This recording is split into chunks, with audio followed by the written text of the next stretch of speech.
for refreshment. Refreshment. For your enjoyment, there's hot, fresh popcorn, tempting, delicious hot dogs, and so many kinds of ice cream. And of course, sparkling, delicious, ice-cold Coca-Cola for everybody at the refreshment counter now.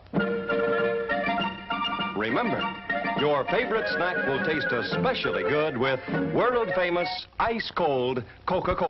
The next show will start in 7 minutes.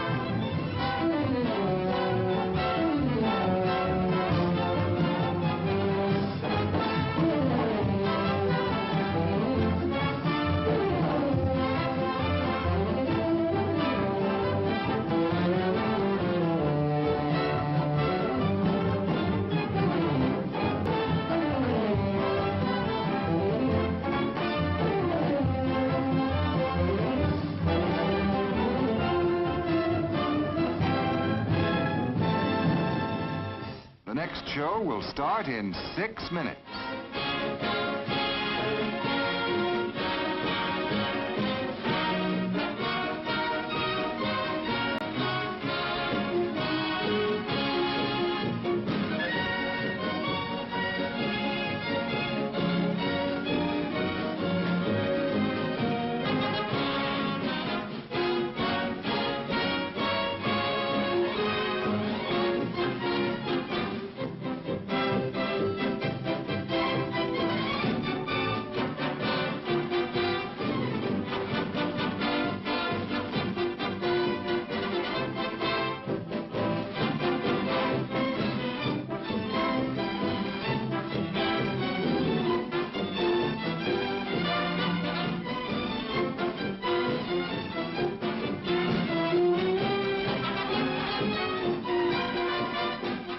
While you're relaxing and waiting for the next show to begin, visit our snack bar. The next show will start in 5 minutes.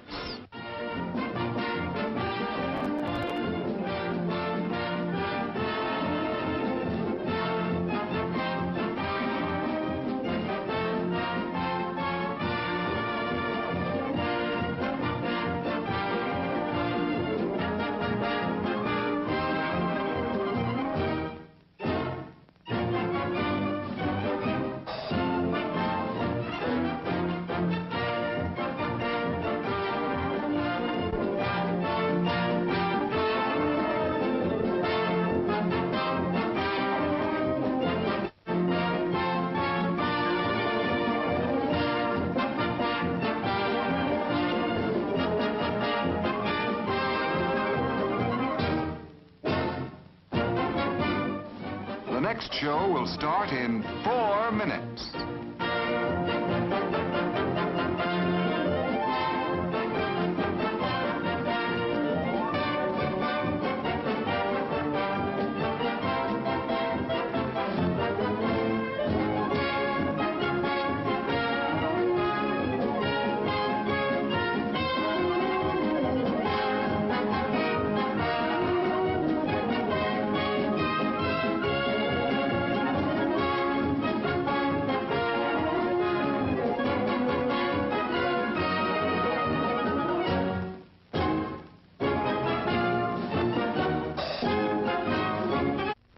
Suppose there's time? Sure, there's still time to visit our famed snack bar, where we offer a wide variety of good things to eat and drink to top off your evening.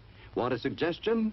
How about enjoying a treat we're famous for? A refreshing cup of smooth, chocolatey good Jubilee hot chocolate. Such a comforting, special kind of drink, and a favorite with folks of all ages.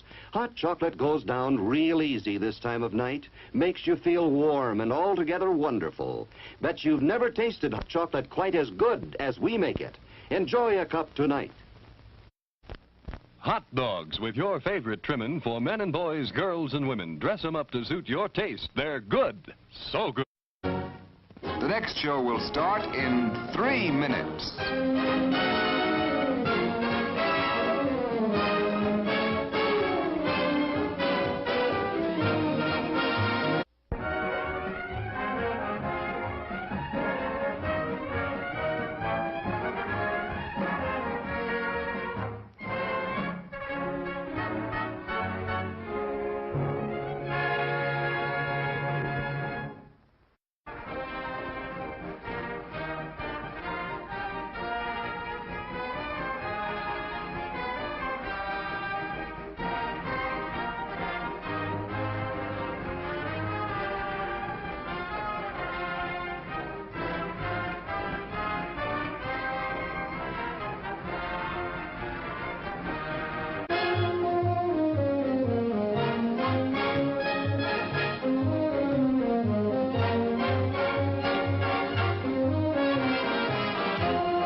The next show will start in 2 minutes.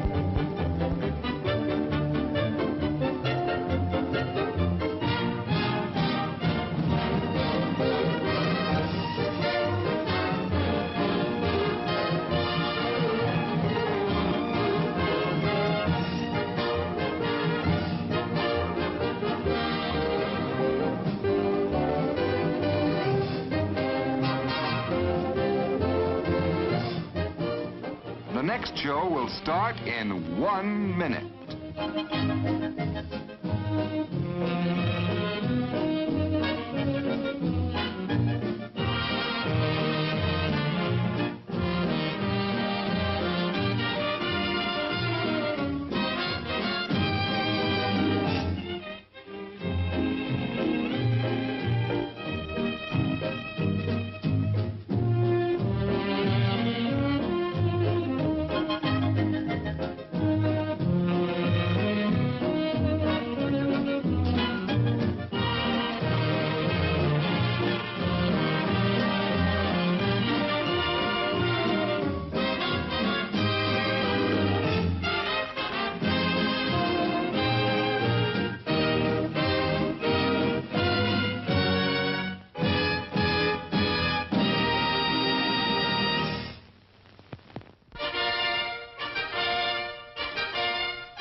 Jim Rex? What's Jim Rex? Would you believe a movie audience guide presented as a public service by this theater's management to help you select your motion picture entertainment? Well, that's what it is. And we urge you to learn these rating symbols and use them as a guide for you and your family. G means suggested for general audiences, all ages. M, suggested for mature audiences, parental discretion advised. R, restricted, persons under 16 not admitted unless accompanied by parent or adult guardian. X, persons under 18 will not be admitted. This seal in advertising indicates that the film was approved under the Motion Picture Code of Self-Regulation.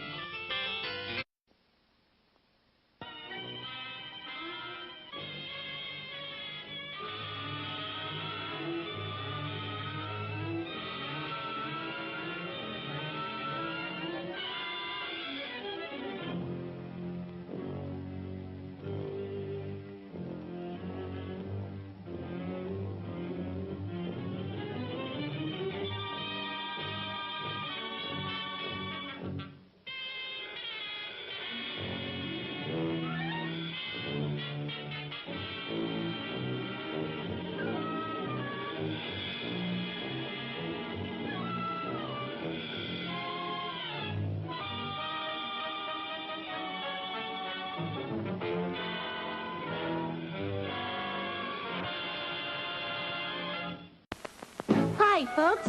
I'm Rico. Oh, Nacho. He's Peppy. See, You can find us at the concession stand in the lobby. Along with all sorts of other tasty goodies. See? Rico's Nachos, a refreshingly new and different snack discovery.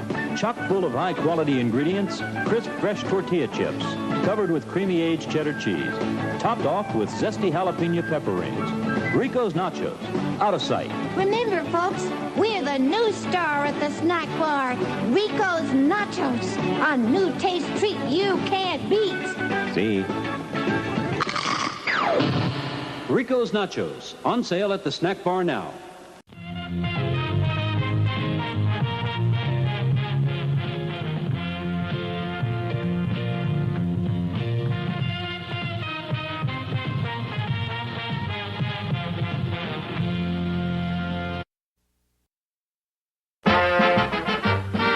About to witness the takeoff of the first manned rocket to outer space. We pick up the count. 7, 6, 5, 4, 3, 2, 1, 0! We're off to visit the planets. There are treats galore in the stars. Venus is loaded with candy, and ice cream is found upon Mars. The soda pop's fizzing on Saturn. When you're thirsty, it sure hits the spot. And Jupiter's really jumping with popcorn that's buttered and hot. But the best of them all is the planet, where all of these treats are at hand. And that is the spot we now head for, our theater refreshment stand.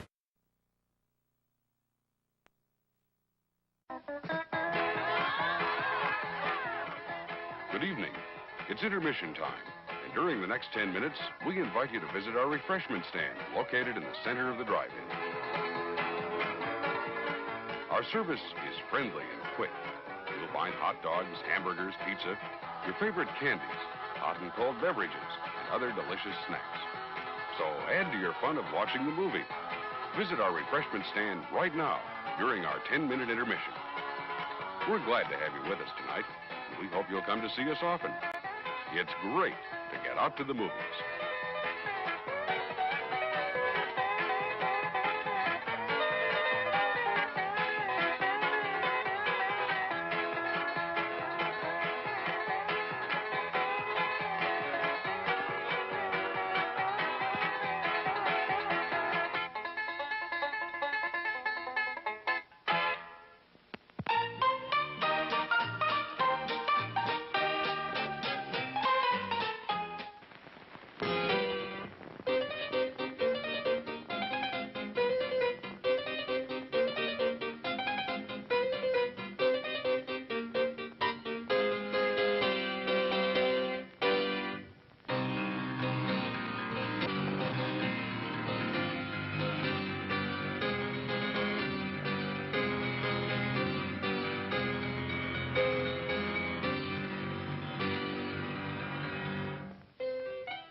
Today, we're interviewing a stomach. Hello there.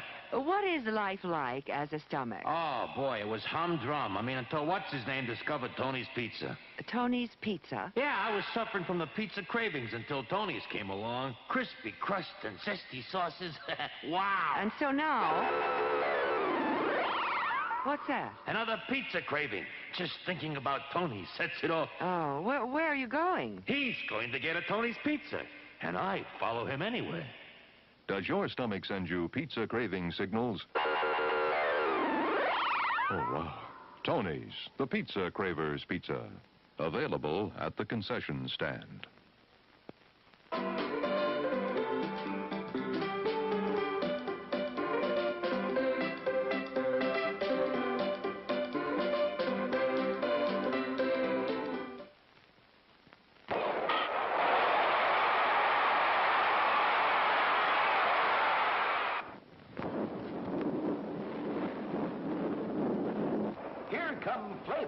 the delicious Oriental treat that's out of this world for taste-tempting goodness. Light and delicious, full of tender, juicy, fresh shrimp meat. It's America's favorite shrimp rolls. Try Flavos. You'll say they're shrimply delicious. Hungry? We have it. Kettle from the popper. There are other treats for you, too, such as fresh candies and ice cream. Visit the Refreshment Center now. Enjoy a delicious snack and ice-cold Coca-Cola.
Sneaking out to the drive-in? Why not take the kiddies along and save the expense of a sitter? Everyone enjoys the drive-in.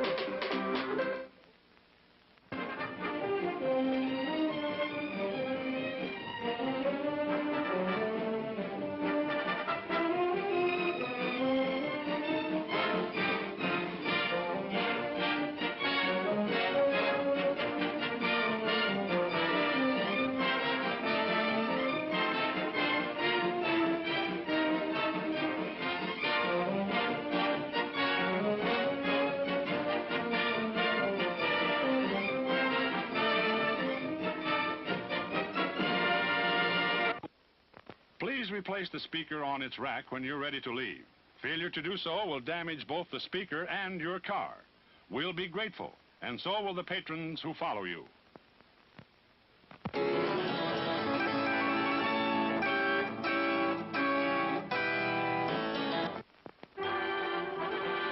It's intermission. Rise and stretch time. Time to refresh yourself and visit our snack bar. Got a yen for hot popcorn? Your favorite soft drinks are sparkling cold. The juicy Frank sizzling hot. There's delicious coffee, freshly brewed, and all kinds of ice cream and candy to tempt you. Showtime will be announced loud and clear to get you back to your car in time. So stretch your legs, Come to the snack bar now.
We're now just 1 minute away from the beginning of our next feature.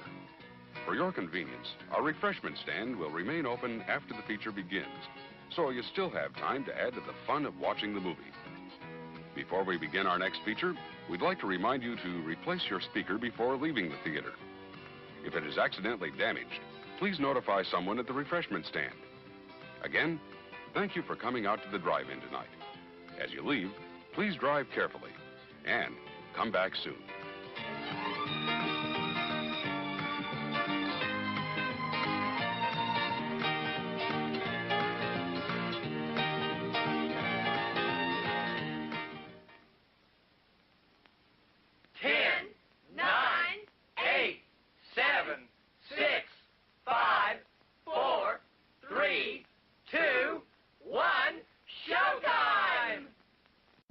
Please replace the speaker on its rack when you're ready to leave.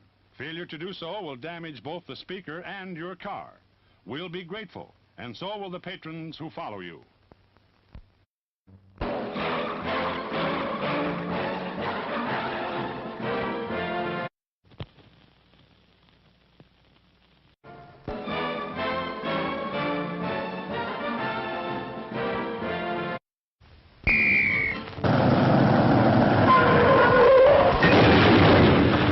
Projectionist, stop the show. Here's great news you ought to know. We've just got a shipment of taste-thrilled treats, all tip-top quality and delicious eats. There are hot dogs and popcorn and candy galore. There's soft drinks and coffee and a whole lot more. So direct your steps to our refreshment stand to enjoy the finest snacks in all the land.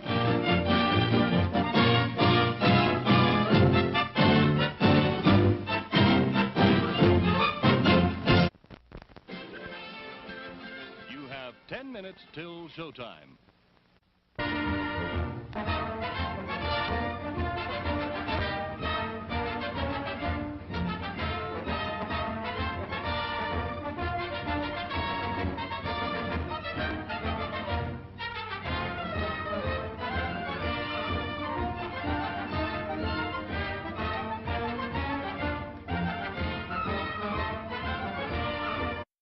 You've seen the show. It was quite a treat.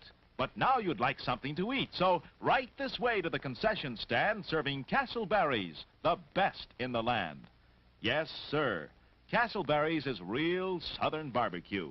Choice cuts of meat slowly cooked over open pits of smoldering oak coals for honest-to-goodness barbecue flavor. You'll also find hot coffee, cold soft drinks, and delicious ice cream in our snack bar to go with your Castleberry sandwich. Just look at that generous helping of rich, juicy barbecue. Yum, yum. For a real taste thrill, Castleberry's barbecue will fill the bill. The next show will start in 9 minutes. Golden, pure creamery butter, rich, flavorful, satisfying. That's what it takes for the finest buttered popcorn, and that's what we use. See for yourself why there's no showtime treat to equal the crisp, delicious flavor of hot popcorn that's bathed in real melted butter. It's at the concession stand now.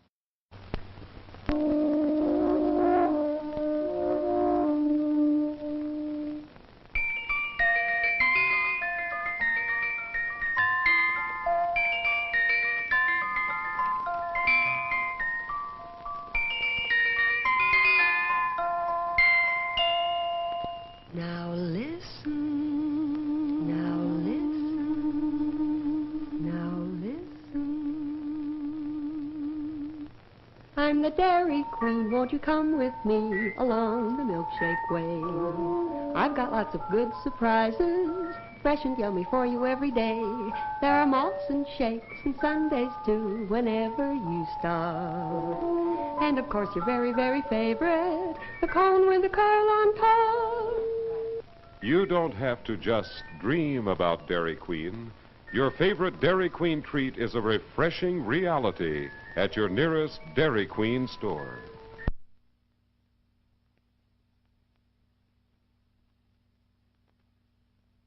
The next show will start in 8 minutes. Hey!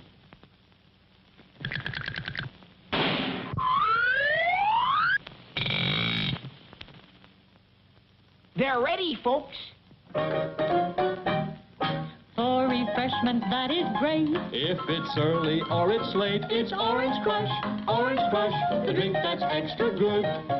fresh fruit flavor. That's for me. It tastes better. Naturally, Orange Crush, get some right away.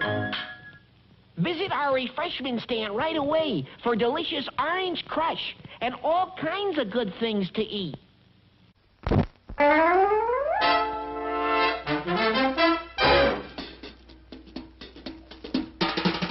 Oh, the time is now, the time is here. Now's the time for a bite of cheer. A tasty light where the price is right. Well, look here, you'll dig this sight. The moment's handy for a piece of candy. Just name your brand, they're all so grand. Hey, what do you think of a nice cool drink? Or a big box filled with a popcorn thrill? Let your taste buds meet with an ice cream treat. Refresh yourselves, it's time to eat. So come on, folks, let's join the band as we all head for the refreshment stand. 10, 9, 8, 7 minutes to go. Let's play Dutch Treat. Da da da da da da. Oh, you're it. No, I'm not. Come on. I'm it. 1, that's 2, that's 3, that's treat. 4, that's 5, that's 6, that's treat. 7, that's 8, that's 9, that's treat. That's treat chocolate drink. Oh, that's treat chocolate drink, please. That's treat drink so good. I want some. Me too. Everybody loves it. So good. It's good hot or cold. Mom and Dad love it. So, get that treat chocolate drink at the snack bar now. Still plenty of time to come and be served at the refreshment center before showtime.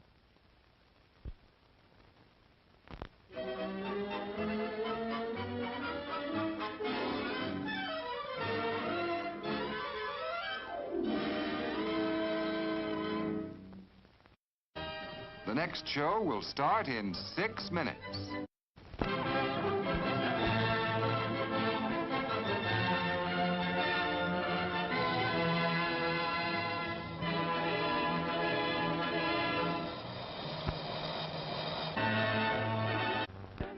With mustard and relish, you'll guarantee mouth-watering satisfaction.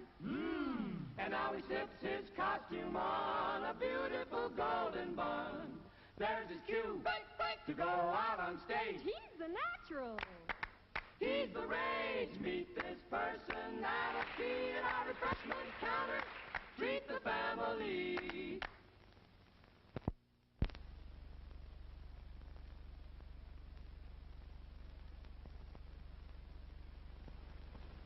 Something different for a change? Then try the perfect refreshment. Chili Dilly, a delicious pickle treat that's spiced just right for every bite. Economical, too. There's no waste. You eat every bit of the juicy goodness of Chili Dilly. How about trying one right now? Chili Dilly, on sale at our concession stand. You'll love them. You have 5 minutes till showtime. Time for refreshment. Refreshment. For your enjoyment, there's hot, fresh popcorn, tempting, delicious hot dogs, and so many kinds of ice cream. And, of course, sparkling, delicious, ice-cold Coca-Cola for everybody at the refreshment counter now. Remember, Your favorite snack will taste especially good with world-famous ice-cold Coca-Cola. It's refreshment time, folks. Time out for a delicious snack in our sparkling refreshment building. Every item a fresh, appetizing taste treat. Fresh popcorn, delicious and crisp, with or without butter. Sizzling hot dogs, bursting with juicy goodness.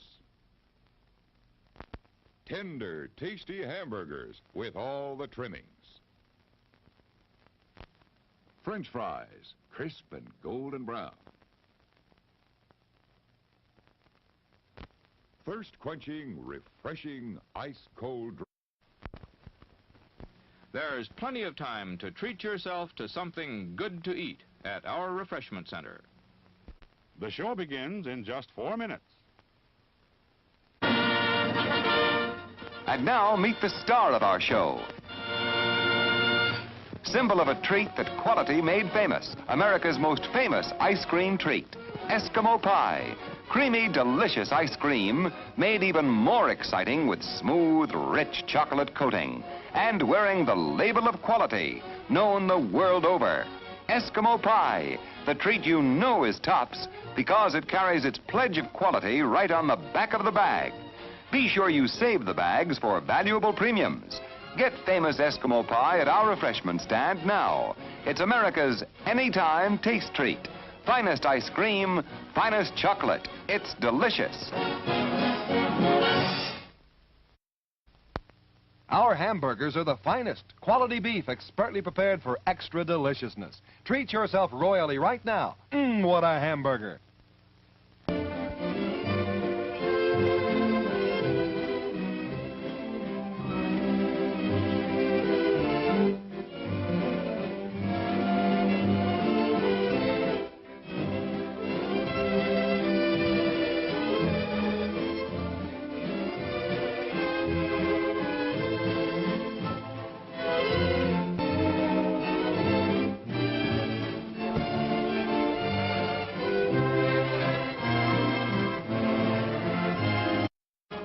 The next show will start in 3 minutes.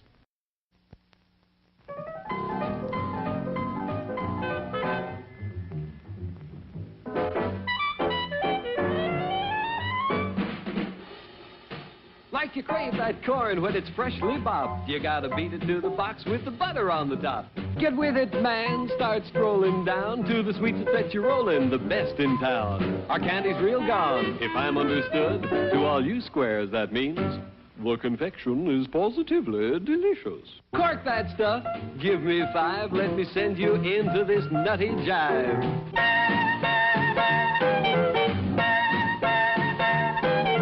Go, man, go. It ain't very far. Shake it on down to this cool snack bar. Come on, Jill, give us a treat. A friendly pepper-upper with a tasty beat. Drink Dr. Pepper, Dr. Pepper, 'cause it never lets you down. Frosty, man, frosty.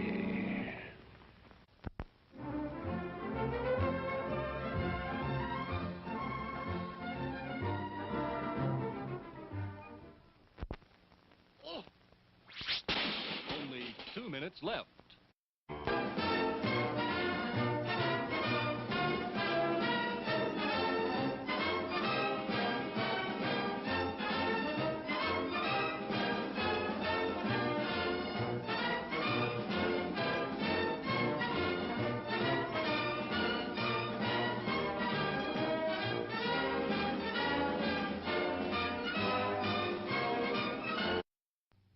Give them a faith to live by.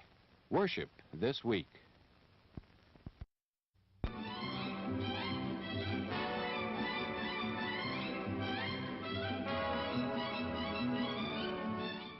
The whole family's getting together to show Dad how much he's appreciated.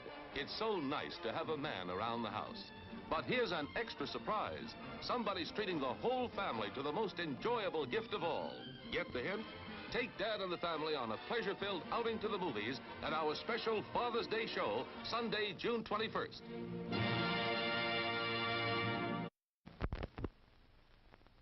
You get more out of life when you go out to a movie. It's 1 minute till showtime.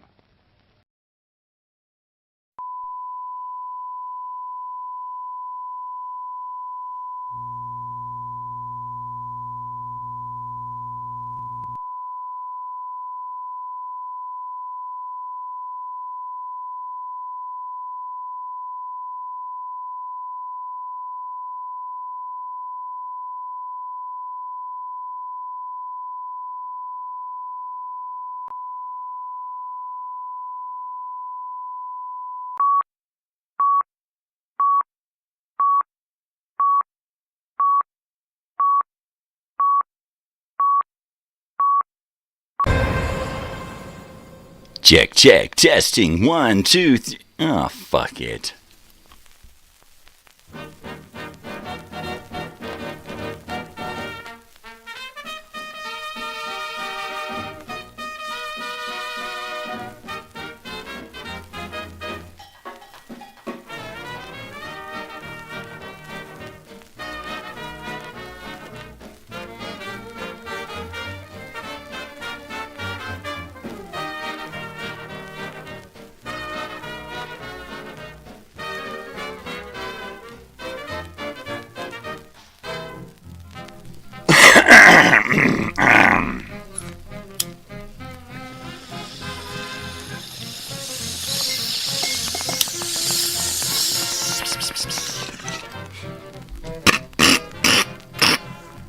Oh, yeah.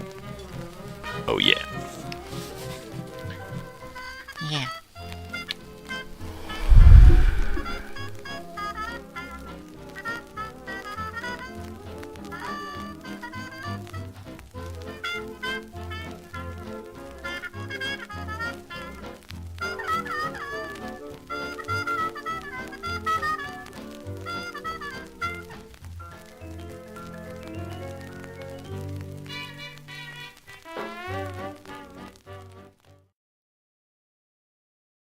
I guess that's me. I guess that's me, and I'm gonna do this, and we're gonna do this, and get rid of that, and put that. Hey, good morning, everyone. Good morning. How's it going, people? I'm here, I'm weird, get used to it. If you don't like it, lump it. That's all there is to it. Take it easy there, Ace, straighten up. Ace, the holiday chicken, is just a little excited because it is Halloween, and he's a little depressed because we've lost Ace, and that was his favorite guy. So there you go, holiday chicken upset. Snoopy, good morning, Snoopy. Well, anyway, we're here. We're here. I took a little shoehorning, but I'm here. I better go grab my guitar because it's sitting on the other side of the room. I'll be right back. Don't go anywhere. I swear. I swear. I'll be right back.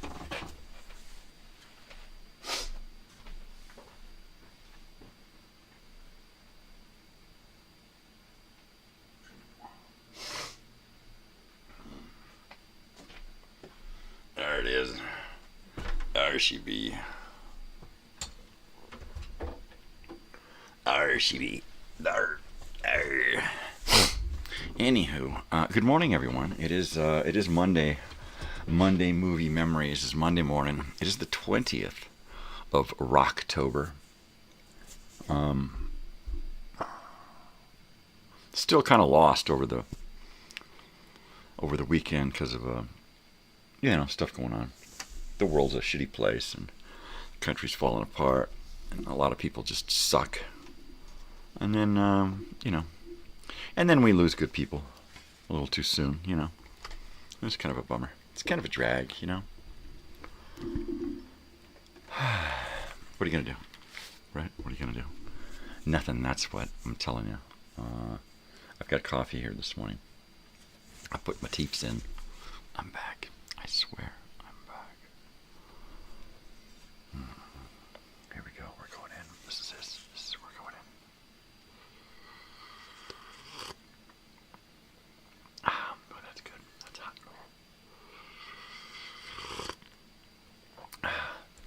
All right, last week's movie, Reds.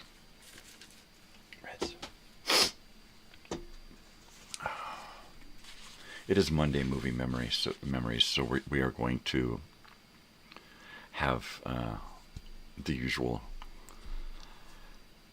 movie of the week this morning. And appropriately, it is, with these two doofuses on the cover, Kiss meets Phantom of the Park. A pretty awesome movie, if you ask me. That was most of Ace's lines were funny movie. Especially if you look at it from today's perspective. Funny movie. Kiss meets the Phantom of the Park. Movie of the week. If you get a chance, check it out.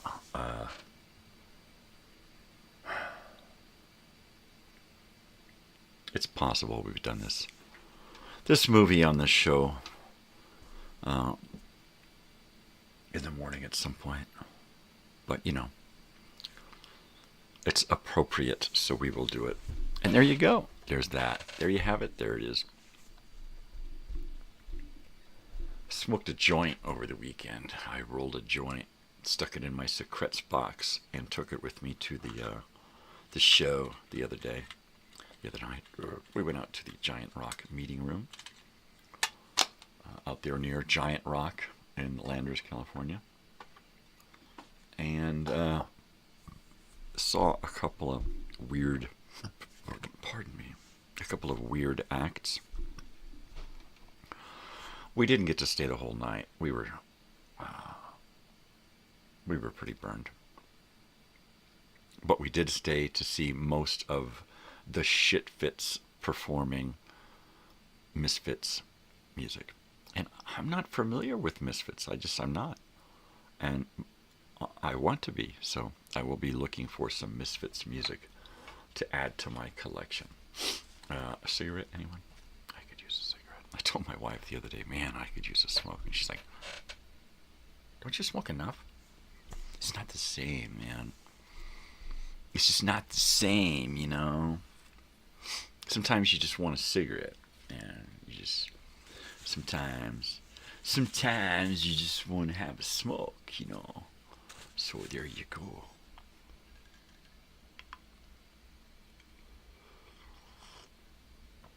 Oh, man. Boy, that was good. That is some good stuff. I'm going to just keep the bong hits going this morning. It's Monday. Monday movie memories. At some point, once my face gets used to wearing these teeth, because I didn't wear them yesterday. I took a day off from wearing my teeth to give my gums a rest so that I could put them in early in the morning. Funny sounding teeth. And then I put in the long hold grip adhesive stuff so I can wear them all day. Lately I've been wearing them 10-12 hour days, and the glue gives out before I do. So I thought, okay, if I'm going to put them in this morning, I'm going to use the 12-hour max hold stuff and cement those puppies in for the day. They're not quite locked into place yet. I'm hoping by the time I have breakfast this morning sometime, like probably at noon, that they will actually be secure. Yeah.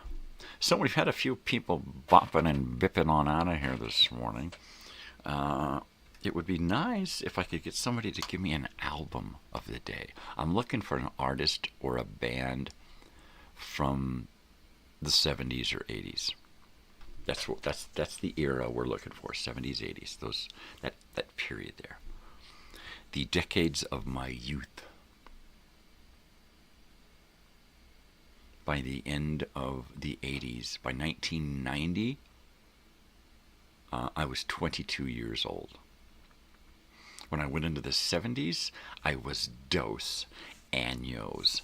So, my God, you speak Spanish. Shut up. Don't tell anybody. I don't know squat.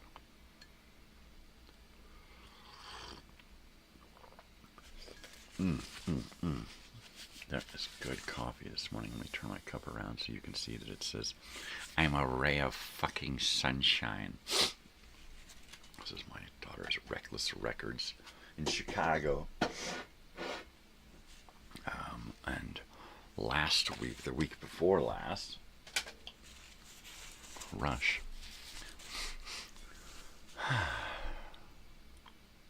I had ideas of possibly sending out some links this morning. Sausage links? Yeah. For the show, so I could get a few people on here. But I don't like to be pushy. I want to thank Susie for sharing my my show with people. There's a new subscriber, a friend of Susie's, Lucy. Thank you, Lucy, for subscribing, and the others who have subscribed recently, and all the way back to the beginning. There's a lot of subscribers in my book. For me to have 242 subscribers, that's fucking amazing. I'm just a schlemiel, a schlub, a schmuck, and here I've got all these subscribers and all this attention. It's fantastici. Es muy fantastici. Elegante. Muy brillante. Shut up. Stop that. You don't speak Spanish. Now knock it off. Yeah, hear me now and think about my poor Spanish later. Yeah. Wow. Wow. That's just wow. I mean, wow. You know, when I say wow, I mean wow. And I fucking mean wow, man. I'm just going to uncover another blank canvas there for my morning show so I can keep track of what the hell's going on. What the hell's going on? And there's that. 21, 2, 3, 4. 4. 20. 21, 22, 23, and 24. October. Wow. It's almost the end of the month. Next week. Wow.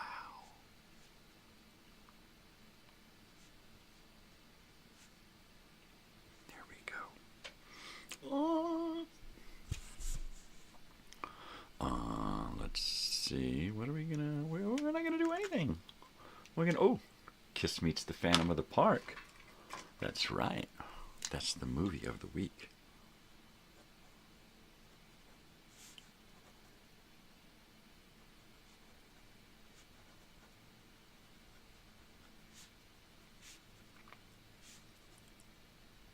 Totally. Anthony Zerbe plays the Phantom of the Park. There's a movie. Oh, who is it? The Paul Williams. There's this movie about the same exact kind of thing. Let's see if we can find it.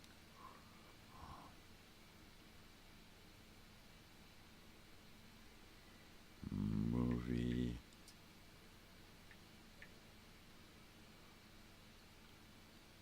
About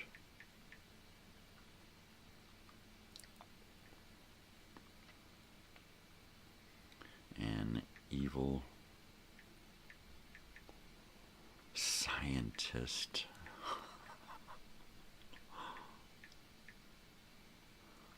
at an amusement park.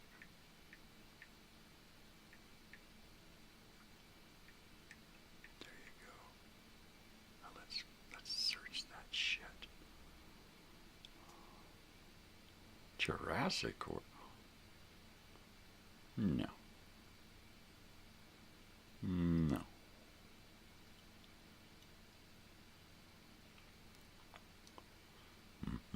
Well, Kiss Meets the Phantom of the Park. That's one. That's one, yeah. It's not exactly the movie. What is it? Phantom or... I just don't know.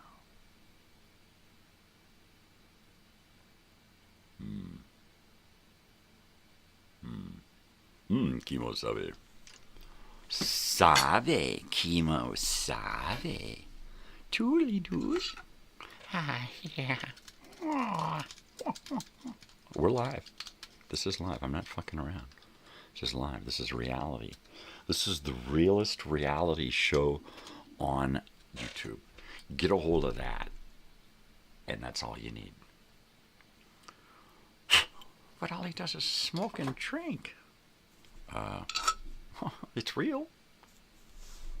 Ain't no bullshit here. Ain't no filter. Ain't no, oh my gosh. Oh my gosh.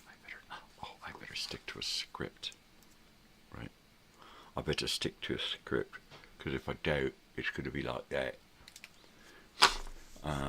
No. I don't do plans. I don't do... I do have an agenda. I've got a morning agenda. It's blank. Sometimes I fill it out ahead of time, but it's pretty loose. I'm not in this to make money. I'm not in it to make friends. I'm just in it to be here and, well, to entertain myself, really, right? Because I have a blast. Every day I'm here. It's a ball. It's just fucking great. Oh. As soon as we get an audience, I'm going to play the morning theme song. All right, let's go to the movies. That's the Monday theme song is let's go to the movies. Of course, I have to have music in order to be able to play. So I'm going to have to go over and get my I have to get my book of lyrics. 'Cause even though I wrote the song, I don't memorize shit. I can't memorize shit. My brain has been fucked up since I was a little kid with a brain injury, so I don't remember shit. And of course, nobody in my family probably even remembers my brain injury, right? It's just, it's not, out of a tree, onto my skull. Skull splits wide open, blood. I need stitches. I need to have my, skull fucking bandaged or something. I need an x-ray. Yeah, just don't go to sleep or you'll die. That's what they told me. Don't go to sleep or you'll die. Just sit there. Don't go to sleep or you'll die. I just sat there thinking, what the fuck? My head's split open and I'm just told just to sit there and not go to sleep or I'll die. And then everybody just goes about their fucking business. Seriously, that's the way it was.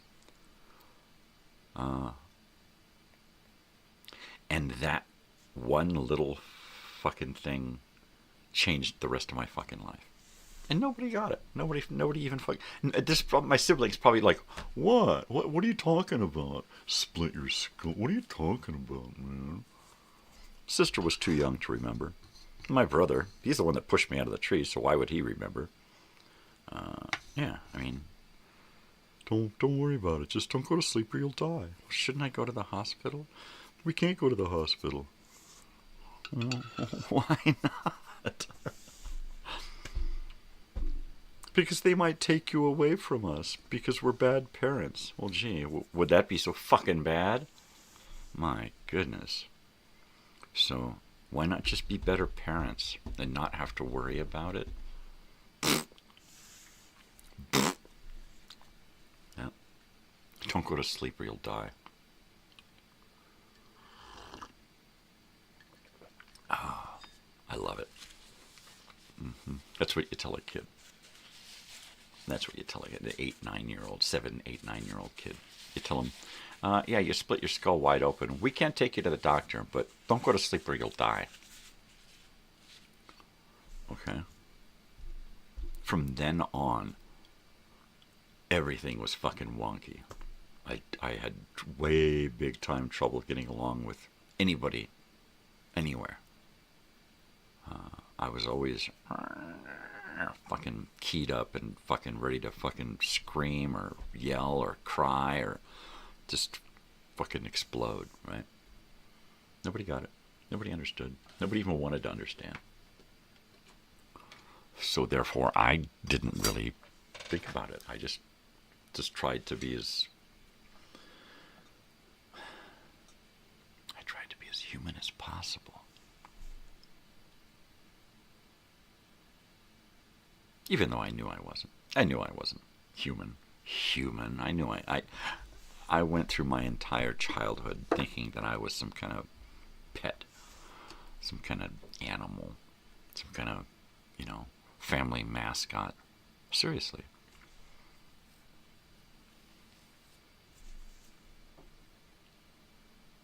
Seriously. Mondays were the worst because it was always back to school. Back to school. My sister excited to go to school. My brother, hang out with my friends and dinner. And I'm just like, oh God, more bullying. More fucking teachers giving me shit. People looking down at me like, ew.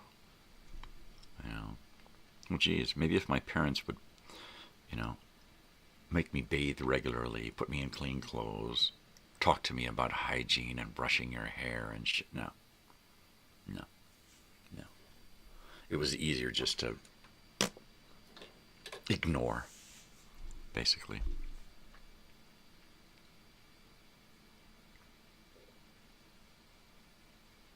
Yeah, totally. But now I have my own channel. And my own shows, and my own audience, subscribers and viewers. Does that make me feel good? Yeah, it does. I never thought I'd be doing this kind of crap when I was a little kid, or an adult, or even 10 years ago. I thought I'd be 10 years ago. I thought I'd be doing something on YouTube, something. I had no clue. I named my, 10 years ago, I named my channel Crazy Old Weird Bearded Guy. Because I had some kind of idea of creating this. I didn't know what this was going to be, but it was this, a show. Some kind of YouTube. I thought it was going to be videos. I thought I was going to make videos and just make a video, edit it together, and put it on. And I thought that's what I was going to be doing. And then I found the live stuff.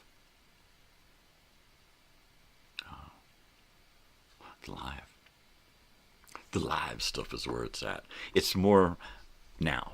It's more happening right now. It's live. It's real. It's unfiltered. Anything could happen. Somebody could stop by that I haven't talked to in a long time in the comments. Somebody could knock at my door on Halloween night.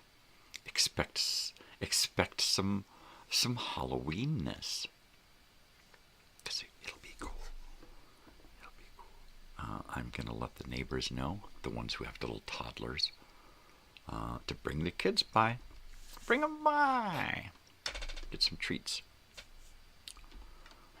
Because there are a couple of young families here in our mobile home park who have little toddlers, little babies.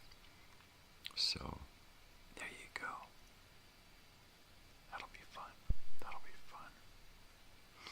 So I'm going to get some little packets of Cheerios and Goldfish and other little things that toddlers eat. And fill up a bowl full of stuff. And a few things for the parents, Hey, you want a beer? And I threw this idea at my wife. I think I might have mentioned it to my daughter. But I really would like to get back into the habit of our mobile home park getting together one day a month and having a barbecue. Nothing fancy. Hot dogs, hamburgers, chicken wings, whatever, something. Pull out the barbecue, drive it up the hill and park it, set up a couple of tables, get a picnic bench set up, and yeah, have a little community gathering. I'm not the most outgoing guy. I'm not one who's like, yeah, let's go out and rally around the flag, boys. That's not me. But I do feel a sense of community. And if I can rub that off on some of my neighbors, sure. Rub it off on them and get them to take over. And then I can just show up and go, hi, neighbor, what's to eat? Right? Yeah.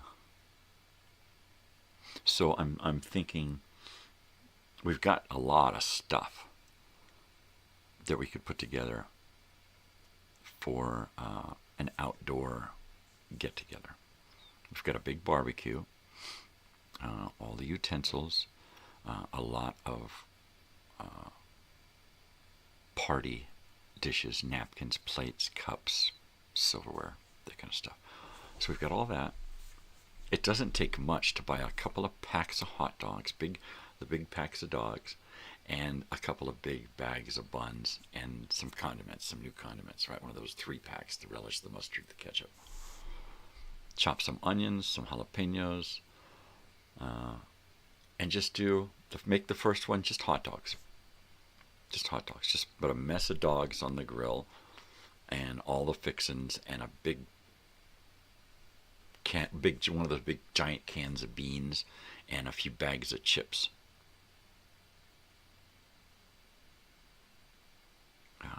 A cooler filled with waters and like Shasta sodas, and some cheap Cokes. And we could literally spend less than $50 or around $50 and put together a little community gathering, right? And then get people together and say, look, this month, let's try to do this in the park, right? Let's get together on once a month and have a party. And then a couple of weeks or a week after that, maybe the following weekend while everything's still fresh, get together and do something for the park, right? There's a maintenance guy who lives here in the park, and he works for both parks. And Devin is a really great guy, and he takes care of as much as he possibly can. But he's only one guy. Every once in a while, they let him borrow another assistant from the lower park, and then he goes down there and back and forth. But if there's something that we can do as a community in the place that we call home, why not, right? Okay, let's get together and everybody bring your rake and trash can and shovel, and we're going to walk around the park all the way out to the street and to the highway, the whole property, because the park is here, but the property is big. And then, no more and then, just pick up trash, clean, pick up things, junk, whatever. And there's a few things out there. It's not horrible, but it could get us together. Okay, let's go out into this and let's rake this entire area and make it look pretty. Let's do the front. Let's get together. Everybody pitch in a few bucks, and we'll buy one of those long mailbox things. And then we'll petition to get us put back on the mail route for the post office. Because right now we have to rent post office boxes. That's a lot of money going out every year. That's $120 every 6 months. So that's like almost $250 a year times 20. That's too much money going out every year. So if I can get together and talk to the whole community and say, okay, look, all it's going to take is that everyone sign this petition to have the signage changed here so it doesn't say overnight. Once that's done, then we petition to get the park to allow us to install our own mailbox bank out front. And then we go to the post office and we get back on the delivery if we could do that for our park, imagine what we could do for the town, right? So I'm excited.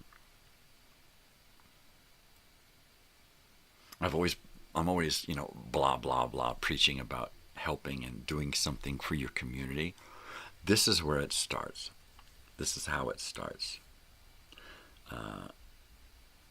The next one, and I'm going to say, look, let's do this the first Saturday of every month, or let's pick a Saturday of the month that we want to do this on. The first Saturday is the best because everybody's still got a few bucks in their pocket, right? From the first. So, and it'll be like, okay, well, what do we want to have next month at our barbecue? Chicken? You know, drumsticks and thighs or something. And then who wants to bring sides, you know? And so we'll set out a list, next month's food list, right? Who's bringing what? Who wants to sign our latest petition for the park, for the town, for the water district, whatever? Let's jump on and keep taking care of shit every single month. What are we doing this month? We're just staying at home and we're working in the park. You know, we're all going to get together and pitch in a few bucks each, and we're going to buy grass seed and sprinklers, and we're going to seed our little picnic area so that in come the spring we can have grass growing, right? And then every month when we get together, we'll have a place for the kids to roll around on the grass, throw out some picnic blankets, a few picnic benches. Maybe it'll be to build picnic benches. You know, let's get together and find some picnic benches on Craigslist or buy them from Home Depot or whatever. You know, buy them, get a chain and a lock and sink it into some concrete or tie it around a tree so that it's here, it's permanent, it belongs to the community. We have a little community room. It's used for like storage and all kinds of weird shit. We could petition the park to get it used again. We had tried to use it before, and we even had a community dinner and birthday party in there once, back when we were trying this before. But we lost our honorary mayor of our community. He got kicked out because he was a tweaker. But he was able to get everybody together all the time. Not just because he was the drug guy, but because he was able to, he would bring food to everybody in the park.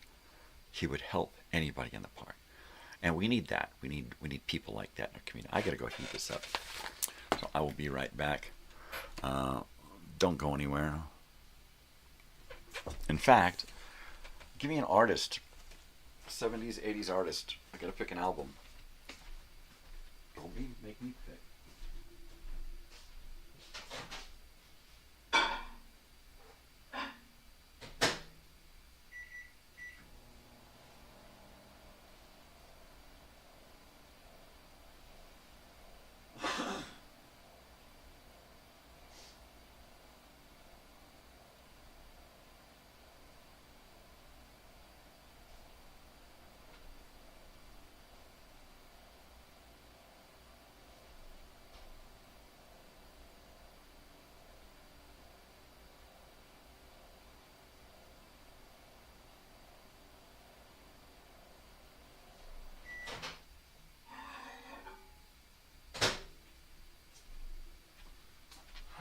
Totally.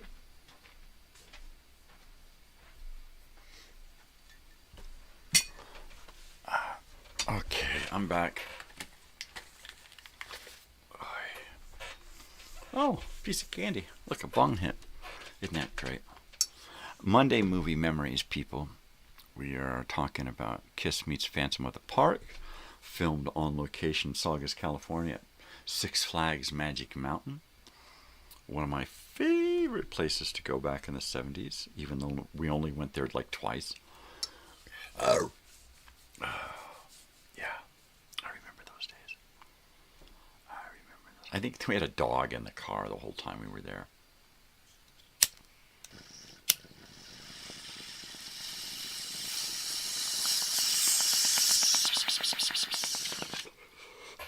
Yep. That was just a reason for my parents to go out to the car and get high. We gotta go out and walk the dog. We didn't bring a dog this time. Shut up. Totally, eh? Totally. I remember those days, man.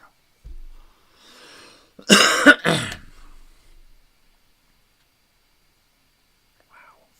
Six Flags Magic Mountain back in 1976.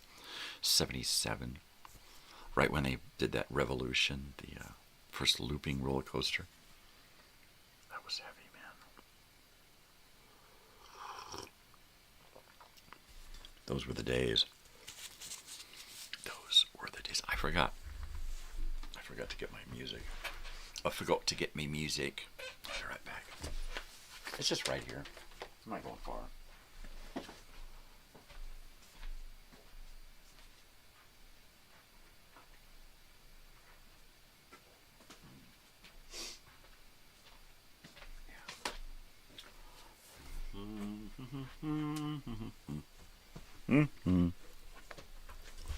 One of my notebooks here. One of my mini notebooks for my channel. I try to keep stuff organized. Good morning, WW. What's up, brother? What's going down, clown? I'm just sitting here. Yeah, album of the day. I need an artist from the 70s or 80s. The movie of the week is, of course, Kiss Meets the Phantom of the Park. Because there you go. So I just need an artist, somebody from the 70s or 80s, and we will try to dig something up. I could come up with something, but it's more fun when I get some interaction here, some outer action. But yeah, I remember the Magic Mountain from back in the 70s is the Magic Mountain in the movie. Kiss Meets the Phantom of the Park. We saw James Brown after he was released from prison. At one point, he performed at Magic Mountain. He did a little residency there where he took over there was like this arena, and it's like a little amphitheater, and it's got a lot of seats and a stage.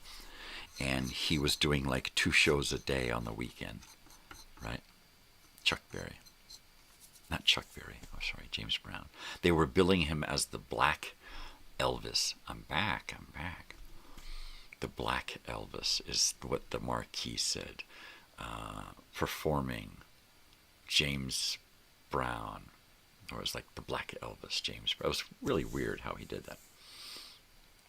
But, yeah, it was everything. I mean, he fell to the ground, and the guy put the coat on him. He threw it off, and he got up, strutted. It was James fucking Brown. It was crazy. And I was like 8 years old, 8 or 9 years old, right? It wasn't too long after I had gotten pushed out of the tree, and fell on my head and split my head open, which changed everything for me. But man, James Brown. I remember seeing Snoopy, Camp Snoopy, at Magic Mountain. There was like this whole Snoopy adventure area for little kids, and I loved it. And I wasn't so little, but I just loved Snoopy and Charlie Brown, and they had their own little train, and the big train went through that area. There was a petting zoo, but mainly there was Snoopy. Big giant Snoopy character running around. I had a Six Flags I used to go to as a youngster in Atlanta, Georgia. Ooh, Atlanta. Hail, Atlanta. I'm telling you, man. Six Flags is great. This one out here, gone. 2027. This is its last year, 2026. I kid you not. Magic Mountain, unless somebody buys it or they get out of bankruptcy or whatever their issue is, Six Flags Magic Mountain is gone. I assume that it's going to get torn up and they are going to sell all the bits and pieces off and they are going to build homes there. Because Six Flags Magic Mountain in Saugus used to be surrounded by nothing all the way to the beach and open everything everywhere. It was open. And now it's all towns and neighborhoods and communities. So once it's gone, it's all going to become houses. That whole area is just going to get chewed up and developed. Or some kind of foreign investor. Or now that we have so many millionaires in the United States, we might get a break and somebody's going to buy the damn thing. The New York City of the South. Oh, yeah. They got a hell of an airport. It's not just an airport. We grow peanuts, too. Totally. Wasn't Jimmy Carter a peanut farmer in Georgia? Was it Georgia? I don't remember where he was from. He sounds like he's from Georgia. President Carter from Georgia. The distinguished gentleman from Georgia. Ladies and gentlemen. Gentlemen, shut up, gentlemen. Don't call me gentleman. The one in Atlanta had a Magic Mountain, too. I think it was an exact replica of the Cali one. Oh, Magic Mountain Park, because the park was, of course, called Magic Mountain. There wasn't really a Magic Mountain there. It was built in the hills. So when you were walking around Magic Mountain, you were kind of over hill and dale, and it was really neat for kids. Well, teenagers, right? At nighttime, it got really weird because it was so hilly and so many trees and bushes and shrubs and little pathways, right? It was awesome for pathways. So there was always a place to just go for a walk, and then you'd turn around and there'd be nobody there, and you'd light up a joint and walk through the woods and get down to another ride, you know, or you'd very easily find a place to make out, you know. It was great, a place to get over and drink some booze or whatever. There was always a place for mischief. He was Jimmy Carter from the distinguished gentleman, James L. Carter Jr. Shut up! He wasn't a junior, was he? I don't know. My favorite president, period. Hands down, my favorite president. Why? Because he was the underdog. He was the guy that got shit done, but nobody wanted him to look good. So they always took, even the hostages. He negotiated the hostages' release, right? And fucking Reagan, who just wanted to get into office, fucking held it up and literally went to them and said, if you do it with him, our administration won't help you when we come into office. And it's like, oh, motherfucker. Asshole. Yeah. Just to make him look bad. They stole that whole hostage release thing from him. Fucking bullshit. There were beautiful trees all over the one in Atlanta. Yeah, you know, that's the neat thing about an amusement park, is if you're going to do it, you got to have a lot of trees, man. You do. And it just can't be flat. Like Disneyland, it's flat. They actually have to create, you know, some kind of elevation there. And it's not much. There isn't much, difference from Main Street to the highest part in the park. There's just not much. Camp David Accords. Camp David. Good old Camp David. Was that in Kennebunkport? Totally. Camp David. Oy. You know what really gets me is the the World Summit where all the world leaders get together and then go behind closed doors, right? And then what? They're dictated to by the world leader, the guy in charge that we never see, that entity, that being, that creature, whoever the fuck it is, whatever it is, right? Because the world powers, they're not beholden to us. They're not even beholden to each other. They're beholden to someone else, man. There's something else going on, man. I'll take a bong hit to that, man.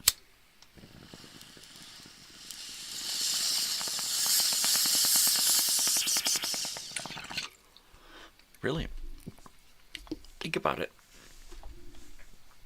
Think about all that goes on this planet that we're not allowed to know about. We, the average citizen.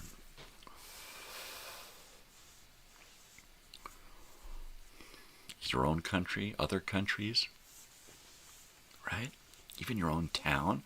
There's shit that you're just not allowed to know about. That's wrong. That's gotta change. You wanna do something, you know, hashtag release the cure. You wanna do something, you know, give a shit.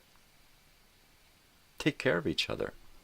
Take back the power, right? Take back your government, your country. You know how? Get in there and get involved. That's all it takes is involvement. The government, the United States government, the state government, the local government, right down to your own little village and your community. You know, it takes getting involved to make a change. And they know perfectly well, from the highest down to the bottom, that the average person, the majority, will not get involved. And then they can run the fucking show. That's it. Stay uninvolved and see what happens. They're beholden to the alien agenda. Yeah. And Agenda 21. And, yeah, the alien overlords. There's got to be something like that going on. It's either aliens or it is a upper echelon of humanity that has been in charge for eons, right? And they know everything. They have all the past. They're the ones that are in charge of the major museums around the world, who buy up and grab up all of the history that can't be explained in the way they've laid out history, right? Why do you think the Vatican has, 100 times more storage below the Vatican, underground, right? In secret vaults and catacombs. They've got so much of our history hidden away because it suits their agenda. If there's things in there that go against their teachings to us, well, it's only because if we know that truth, their teachings are bullshit. That's all there is to it. That's all there is to it. That's reality right there. I get a kick out of watching these ancient alien TV shows. What if, as some ancient theorists surmise, that it is possible that it's like, give me a fucking break, man. It's like shit or get off the pot. They don't want it. The lawyers are saying you can't say this is true. You have to say, is it? You have to ask, you have to pose a question. You can't answer the question. You have to pose the question and then give a bunch of data for you to decide, right? There's something going on, and we're just not privy to the truth. We can't handle the truth. What makes them so able to deal with it? Obviously they can't. If they have some kind of truth they haven't told us, well, they're running amok with it.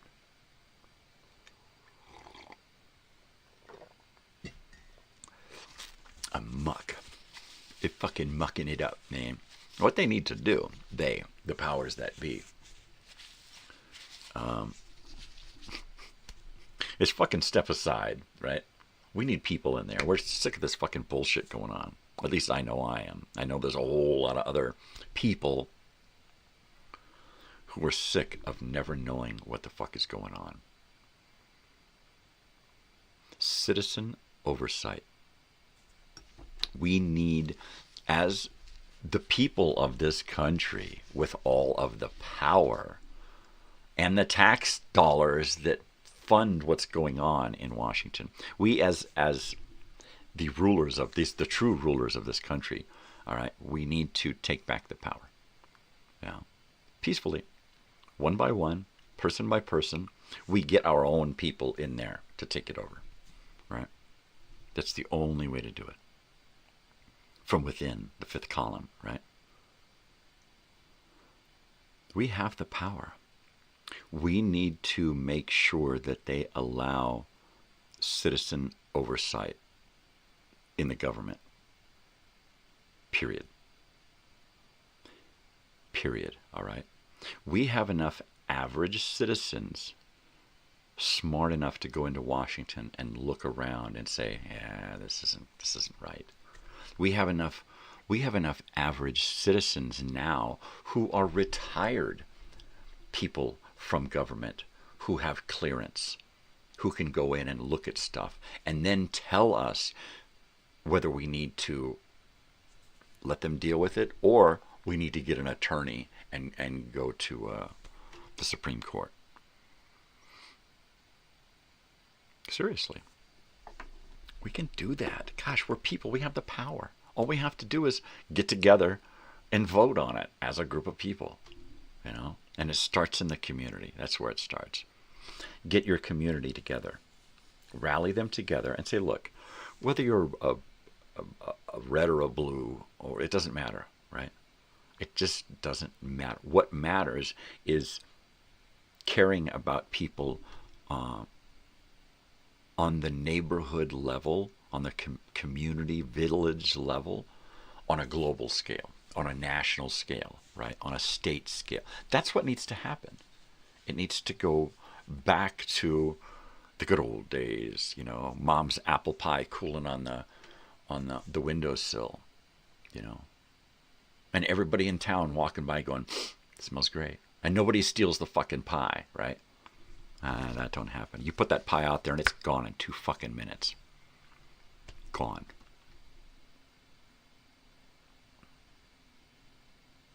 And that's it, you know. Now the average citizen would just as soon steal mom's apple pie than to be invited over for it. Or to bring her some apples and say, gosh, I sure wish you'd make me one of those, Ma.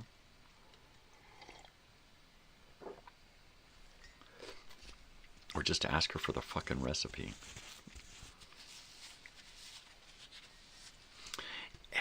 You know, my stupid little analogies, they always get me in trouble. Because I don't know where I'm fucking going.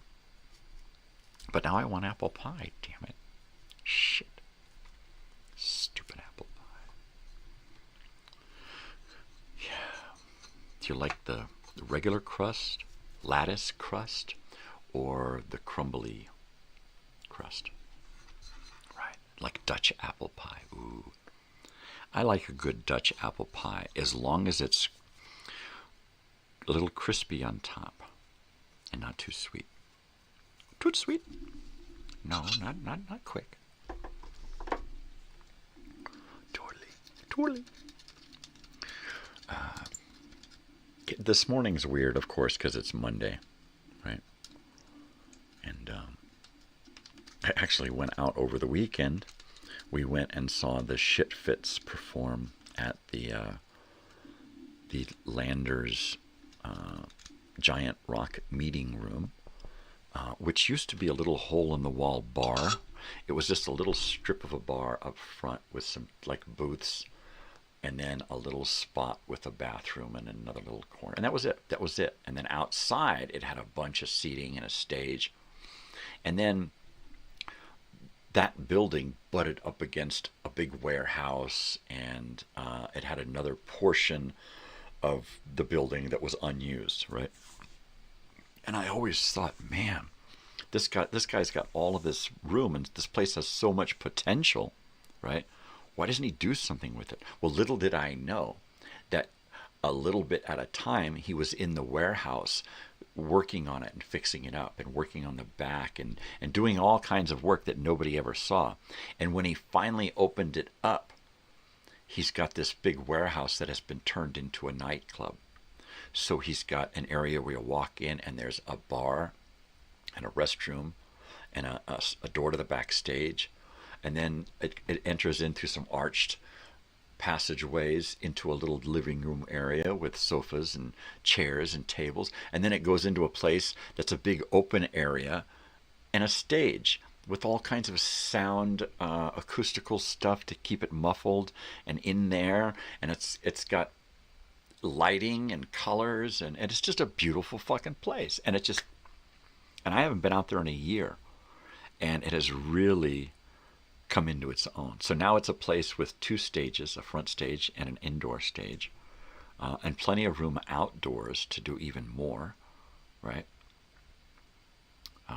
And he's got a liquor license, and he's got 2 bars set up, one up front where they serve food and have tables, and then one in the back that just is like beers and wines and stuff. And I was really, really impressed with what had happened with this place. And it made me think, gosh, man, what it would be great to build one of those places myself, right? And start off with here and use the money from here to fund the building of the rest of it, right? And buy a little storefront type place with a giant warehouse off the back right in town. And there's actually a place right in town that is that. And it's been a brewery a couple of times because it's got this big giant warehouse off the back of this building, this old house. Wow, that would be great, you know.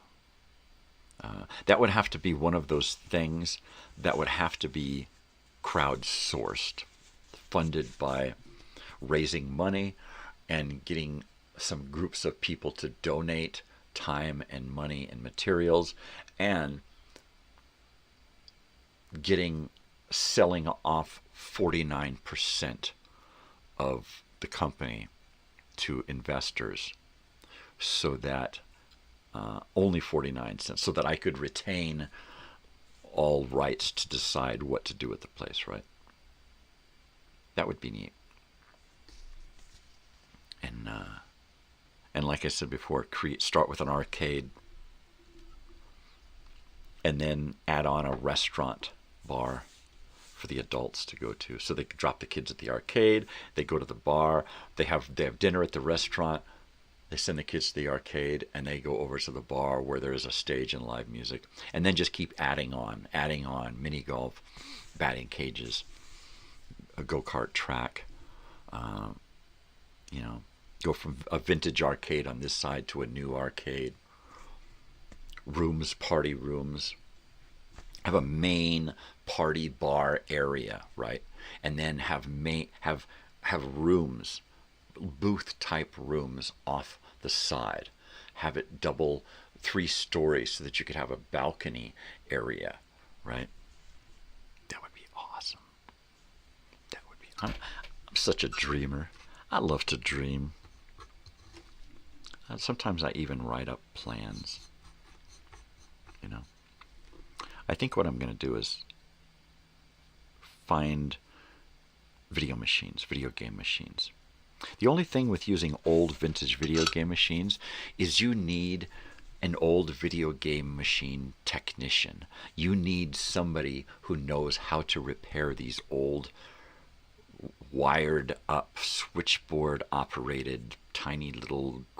It's a weird, when you open up one of these things, you're like, what the fuck is it? It doesn't look like inside of a TV. It doesn't look like inside of a computer. It looks like inside of the old telephone landline boxes where you open it up and there's just fucking wires everywhere. It looks like Spaghetti Central, right? That's what the inside of that. They are bored with wires and shit just all over. And it's impossible to understand it unless you understand it. And in order to have an arcade that is working and growing, you would need an older technician guy, somebody whose father repaired these things and he grew up learning how to repair them, and maybe has his own shop, and have him come in and teach a couple of young guys how to deal with these machines. Great dreams last night, very psychedelic. Ah, nice. I've been having good dreams too, because I've been getting to sleep earlier and life is good, and that's when I have my best dreams. I don't remember them. I only remember the horrible ones. So I know that I'm having good dreams when I'm having them. Sometimes I can wake up and recall a lot about a dream, but it usually goes away unless I think about it, pull it all into my forebrain, right? Put it into the now.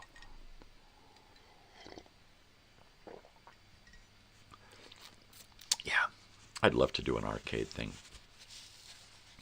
I mean, I would literally have to buy a building or lease something for a year, and then the games alone, right? You can't just start off with you could start off with a dozen games, but you would have to have more there to offer other than just games, right? I saw a place in Pomona my wife and I went to.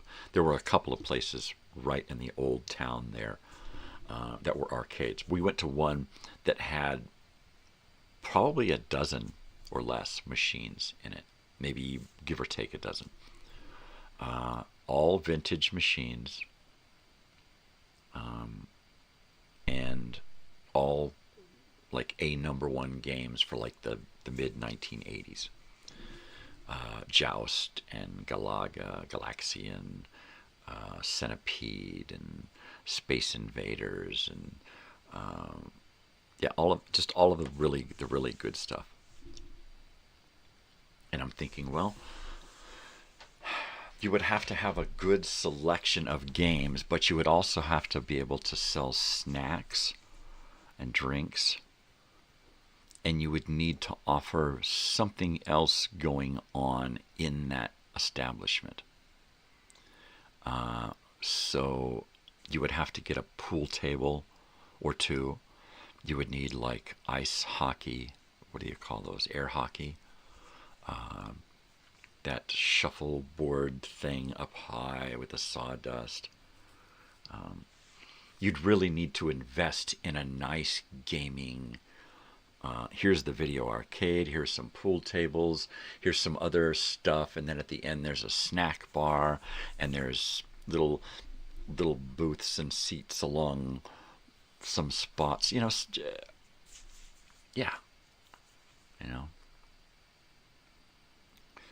A reason for kids to gather. Nothing there that outwardly says adults, right? You can go there and get a Coke and a hot dog, a Coke and a burrito, an Orange Crush, and some popcorn, whatever.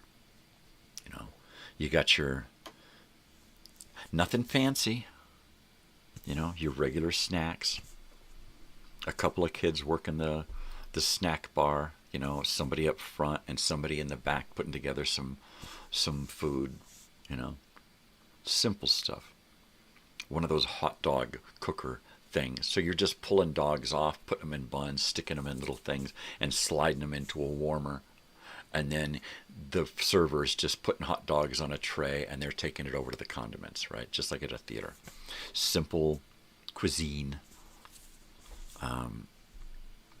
Constantly morphing creatures. Ew. Ew. What kind of movies was you watching, right? Or rather, what was you drinking? Hey man, what's he smoking?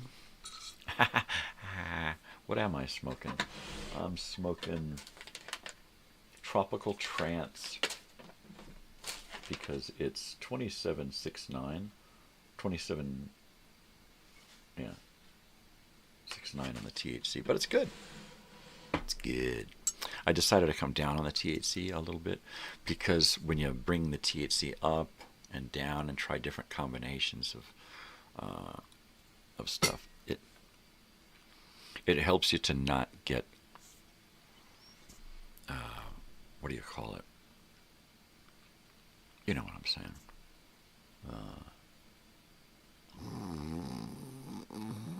Yeah.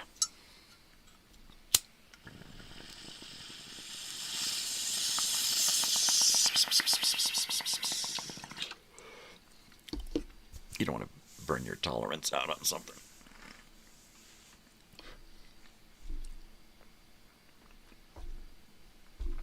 Oh, wow. I'll be right back.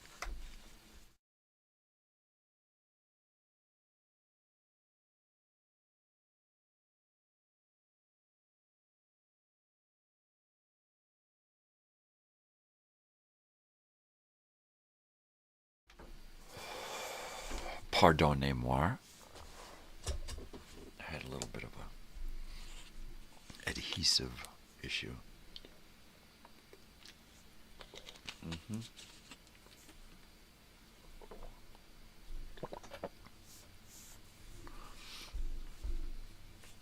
There's a great live George Carlin routine where he shares a swallow of water, puts a microphone up against his throat, and shares a swallow of water with the audience.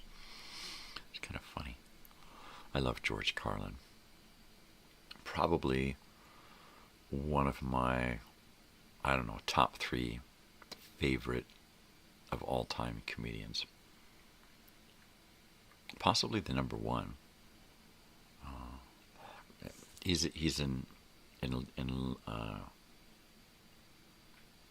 in a race with me, my most favorite comedian.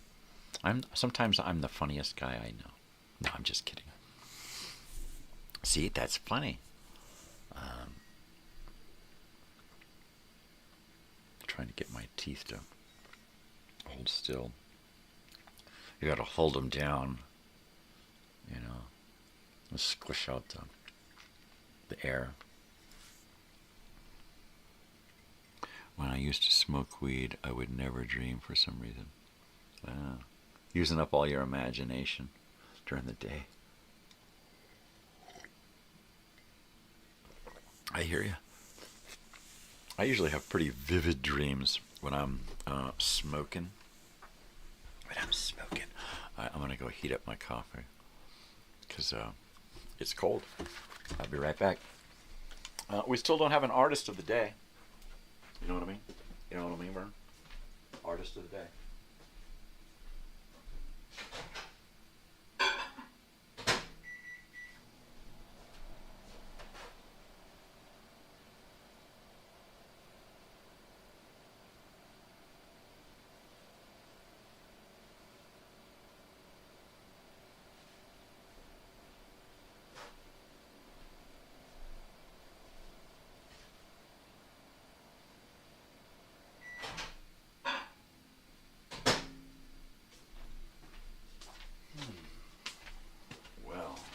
It is Monday, so I will be going to university today because, you know, hey, hi there. Emily plays. Hi, Emily. How are you this morning? What do you play? Do you play music? Do you play the piano? Do you play the glockenspiel? Or you just play hard to get? I'm Michael. This is WW. He's an irregular. If you come back again, you'll be an irregular. I'm the head weirdo here. I just sit here in the morning and forgive me if you're offended, but I sit here and I smoke bong hits and drink coffee and talk about life. And that's what we do here. This week's movie is Kiss Meets the Phantom of the Park because Ace Frehley passed away recently. So we're waiting for someone to give me an artist of the day, somebody from the 1970s or 80s, so that I can pick out an album of the day. So usually WW or Joey or somebody will show up and give me an artist. So if you got... and usually I ask like 3 or 4 questions of somebody who just shows up. And usually it's your first name. I can see that it's probably Emily. What year you were born. and where you're from, and what do you like about music and movies and shows and stuff. Who is the Phantom? The Phantom is Anthony Zerbe. Anthony Zerbe played a lot of characters in TV and cinema. Anthony Zerbe is one of my favorite character actors. If you've seen Omega Man with Charlton Heston, he plays Head Zombie, the newspaper or the TV news guy who turns zombie. He plays in the Parallax View as the doctor who helps Warren Beatty's character pass the test to get into the Parallax organization to become an assassin. So, how are you doing there, Emily? Where are you from? Where are you at? When were you born? And what do you like? What are your likes and stuff? Now, WW here. He's born in I believe 77. I was born in 68, which makes me old. Oh, look, I'm already back here. See, I need to get rid of that. I do that a lot. But mostly, we talk about stuff from the 70s and 80s. That's mostly what we do here. And every once in a while, I give Snoopy some kisses, because I love me some Snoopy. I'm a weird guy. I'm the weirdest and the nicest guy I know. And I guess that says that, well, I'm special. I'm special. Totally. So here we sit, broken-hearted. Thought we finished, but only started, because it's just after 6 a.m. and there's nothing going on today, really, except for later. And since I slept so good last night and actually got more than 6 hours sleep, I'm not going to take a nap today, which is why I'm smiling. Yeah. What about Supertramp, Breakfast in America? See, there you go. Let me see. Where is Supertramp? Let me see. Let me go through. Let me grab a box. I'll be right back. Look, we got to put this up again. Ta-da! I'm gonna grab a box here.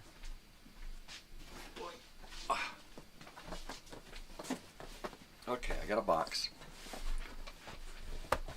And it's heavy. It's not records. They're just album covers on one sheet. They're window displays for a record store. So let me show you what I mean. Here is one that we used last week. This is Rainbow. Straight through the eyes. Straight between the eyes. And it's just blank on the back. It's not a cover. It's not an actual album jacket. It is just a display. Let's see. Sparks. School's Out. 45 grit. What the hell is that? I don't know who that is. I'm pretty sure I've got a Supertramp in here. So that's why I'm looking here, because I would have to look in my 8 tracks, pardon me, for a Supertramp. And I don't know where that would be. Manhattan Transfer, Tom Jones, Michael Stanley Band. What is this? What is that? Anybody hear of that before? Roger Taylor's Fun in Space. Wow, that's weird. That is weird. That's some weird shit. Fleetwood Mac, Willie Nelson, Spyro Gyra. Ooh, it stopped me if you decide you wanna do one of these. What about the Supertramp? Okay, still there. David Bowie, Let's Dance, Van Morrison, Linda Ronstadt, and try to remember these WW so we can we know what's here. Quarter Flash, Waitresses.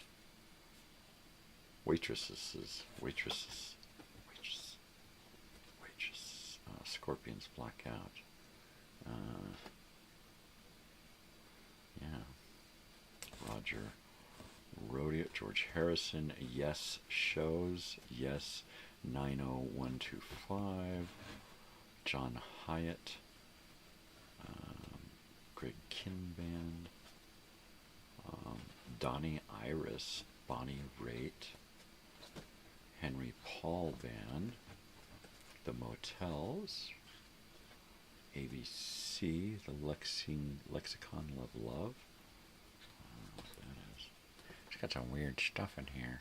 What the hell is all? Billy Squire, Jean-Luc something, Elton John, The Fox, Planet P, Project, Pink World. Oh, I think I saw Planet P concert. Rod Stewart, Doobie Brothers. Boy, there's a lot of stuff in here. Simon and Garfunkel. That's Funkel. The Singles, ABBA, The Romantics, Dolly Parton, Frankie Valli, Emmylou Harris, Grateful Dead. The Grateful Dead is this one here, Built to Last. See, just window displays. That's all they are. I got these from an older family that had a record store back in the day, and they had all this stuff lying around in their garage. Just tons of records and 45s and this kind of stuff here. I could have swore I had a Supertramp in here. Big Country, Little River Band, Airway, Badfinger, Ricky Skaggs, Pope John Paul II. There you go. There you go. Kim Wilde, Ozzy Osbourne, Bark at the Moon. Woo! Rolling Stones, Dirty Work. Rolling Stones, Dirty Work. This one's double-sided. This is the one that you can put in one of those holders and it spins up top. Hangs up from the ceiling. Atlanta Rhythm Section. No, Atlanta Star Brilliance, April Wine. Come on, there's got to be a Supertramp here. I know there was a Ham Hock. There should be a Ham Hock. Ooh, Lita Ford. There you go. There's some Lita Ford. King Cobra. Okay, Peter Gabriel. You know how I know it's a Peter Gabriel? Because it says Peter Gabriel. Asia. Poco. You know how I know it's Poco? Because it says Poco. Totally. The Jacksons. Wow. Okay, come on. Atlanta Rhythm Section, Paul Simon. I know there should be a Ham Hock in here. Ambrosia, Johnny Guitar Watson, Riot, Shears of the Skull, Sean Cassidy, Ry Cooter, Rosington Collins Band. I like them, they're good. I like them, they're fucking good, man. Steve Croper, Spirit of 84, Spider, Sister Sledge, Outside Inside the Tubes, Yachts, Humble Pie, Ministry. I could have swore there was, it's probably at the end, right? The King Bees, LTD Shine On, Loverboy, Kim Carnes, Juice Newton, Kim Wilde, David LaFlamine, whatever. Oh, now we're into the movies. Damn it. See? Oh, no. That was, I thought we had a Xanadu. Shut up.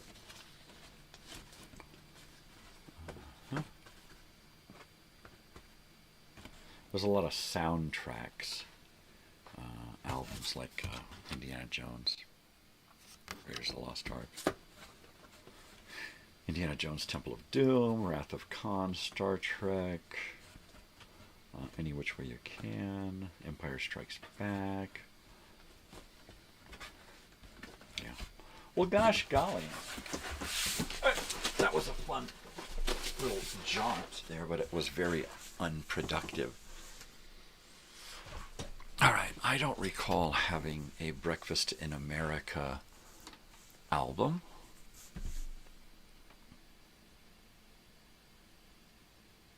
But I'll look in the S's.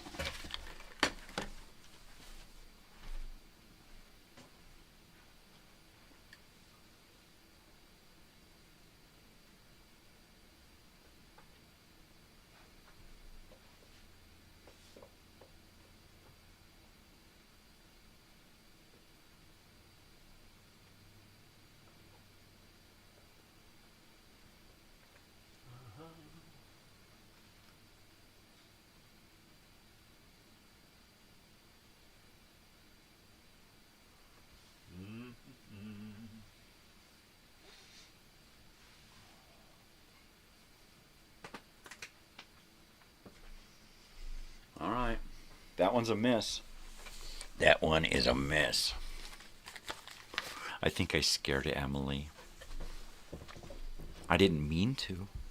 I know I'm weird, but I thought that was one of my more endearing qualities, was my weirdness. So if I have offended thee, I do apologize.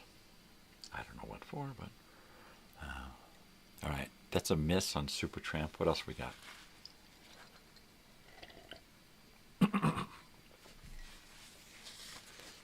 W is good at stumping me. Then it's probably in a drawer that I don't want to go through, because I'm I don't want to start making noise. So, yeah, I think you're right. I don't remember where it is, but I think you're right.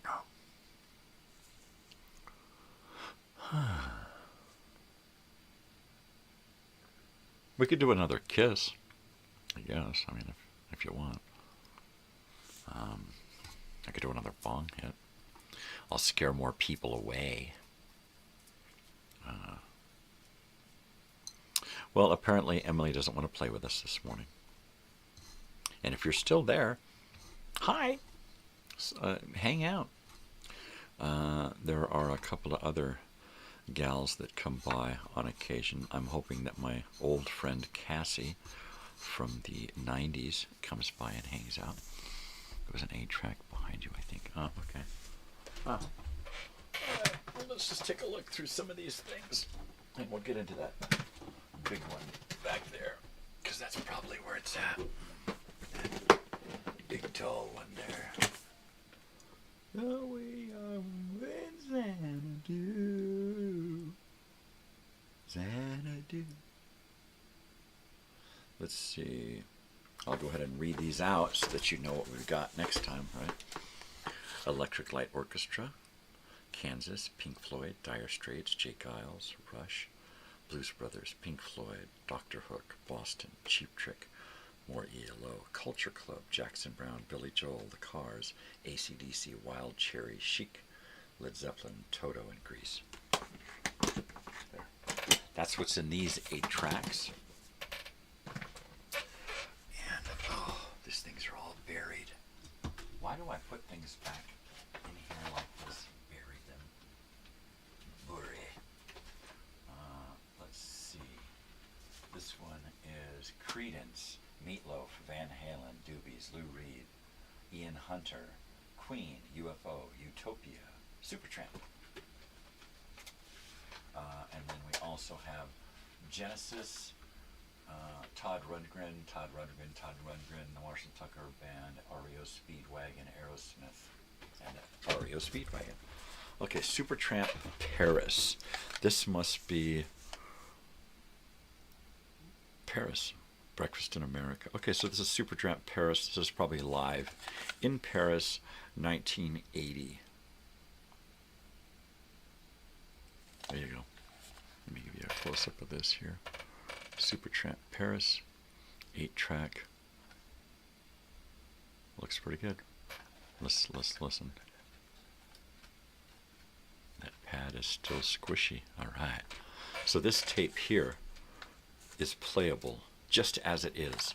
I can pop this in a machine and play it and tension test it and then check the splice and see if the splice is good on it. But this 8-track here from 1980 is 45 years old, and it is still in playable condition. So I'm going to put that over there and set that over that way. Ah, see, you were always right when you tell me that I've got something. You're always right. It's just a matter of finding it again, because sometimes things are just crazy, just crazy, just crazy, just crazy. Hotter than hell, yeah. Hotter than hell. Yeah, hot, hotter than hell. I've got a stack of Kiss starting to grow since I've started to kind of, when I see one, I'll pull it and set it with the others. I have still yet to go through and gather up all of my 8 tracks and put them in boxes and put them back in here with me. Basically because I know it's going to overrun my set here. So I'm hesitant. Emily, if you're still there, I want to show you what we're going to be doing for Halloween. And it is my Halloween costume for the set. So we're going to go here, and there's the Halloween costume for my set. And now, oh, there we go. I'm sorry. Now I'm inside my truck. I'm inside the truck, and I'm driving down the road, trying to loosen my load. Hey, I got a world of trouble on my mind. Breaker, breaker.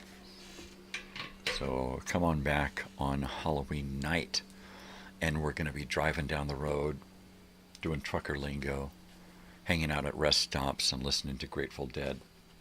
And it'll be fun. It'll be fun. Yeah. So let me go back, fade to black, switch this, go back to here, fade back at that. There we go. See, that's how you do that. And let me turn my light back on here.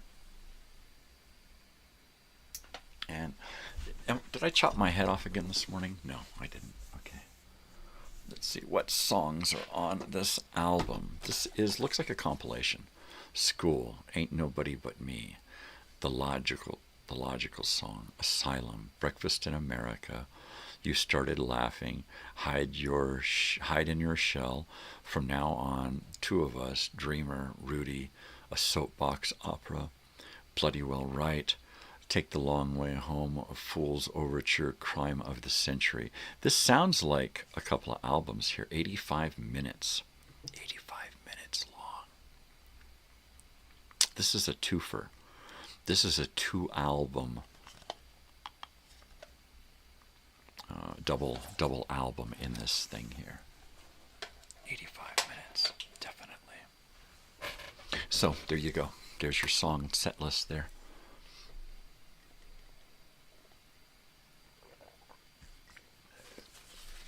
What I'd like to have in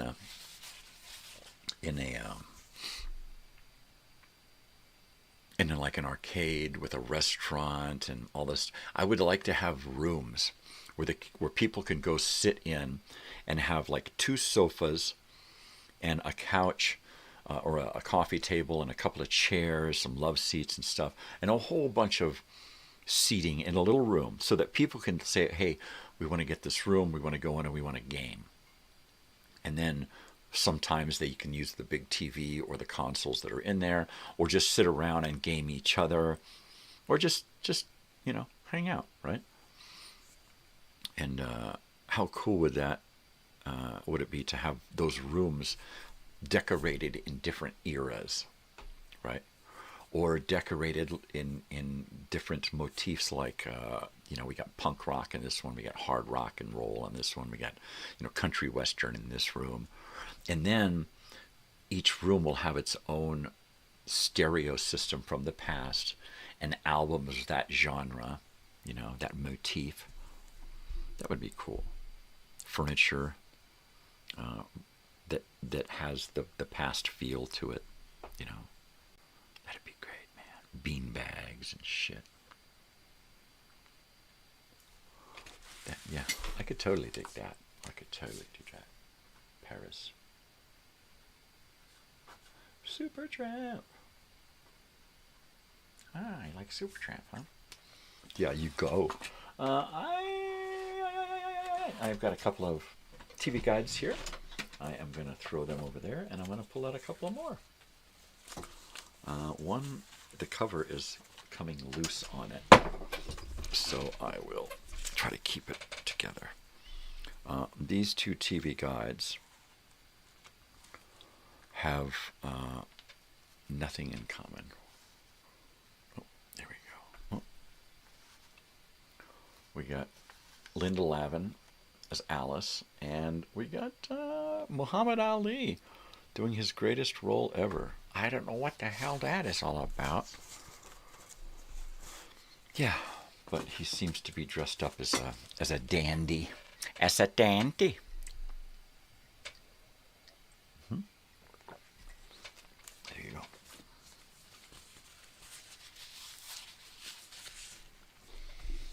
There you go. There you go. So these TV guides here, one is from October 23rd through October 29th, 1976.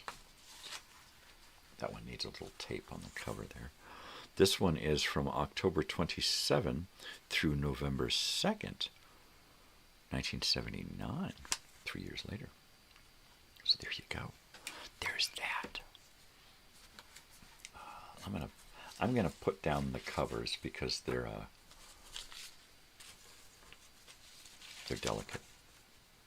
And there's no tobacco ads in the 1976 one. There is an ad on the back of this one for Seagram's and Cranberry, right? And then on the inside, Tegrin. On the inside of that one, Dinty Mo. And those are usually prominent with tobacco ads there. So no tobacco ads. But you know what you can buy at Kmart? Wow. You can buy musical instruments at Kmart. Because it's, we're getting close to the holidays. Look at that guitar. Wow. Those are pretty. Those are pretty. Dance like a butterfly, sting like a bee, float like a butterfly, and sting like a bee. That's it. And in 1981, I believe it was 1981, Muhammad Ali actually stepped out onto the ledge of a building, right, and saved a gentleman who was trying to jump to his death and commit suicide. But Muhammad Ali happened to be in the area at the time and volunteered to go out and talk the man off the ledge. And he did, and he succeeded. Actually, they both fell to their death. Let's see if I can find the... Here it is, 1981, January 19th. Ali saves man from suicide. Suicide, it's just in my notes there. Yeah. It's totally sad, And that's just the way it goes. That's just the fucking way it is. And isn't that horrible? Hashtag release the cure. It's just horrible that there are so many things that can be taken care of with science and medicine, but instead, what do we get? Last night, I tried to watch commercial television because I was sitting with my wife watching something, and she likes to watch TV. Back to back to back to back pharmacy ads for you name it, every kind. And I'm thinking, this one that they just showed us, this next one here actually is supposed to fix side effects from that one over there that they just told us about. And the one after that actually takes care of side effects from both of them. And gives you more side effects. They all give you side effects that are just out fucking rageous. But you want to talk to your doctor about giving you know, Dexcurvy or whatever the fuck they got there. And then if you read their cool little name, you know, Flaxcloven, then down below you see that it's tremahydrocoxamone or some bullshit like that. And it's like, well, yeah, of course we're not going to order that, but we'll you know, Textrascurvy, sure, we'll order that one. Hey, doctor, I want these side effects. You know, that if we give you this, we're going to have to give you 8 other prescriptions to take care of the side effects that this one's going to give you.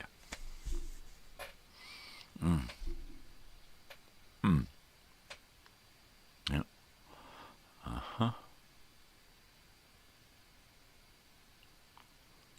You know what? It was planned. And if it wasn't planned, it should have been able to be undone with medicine.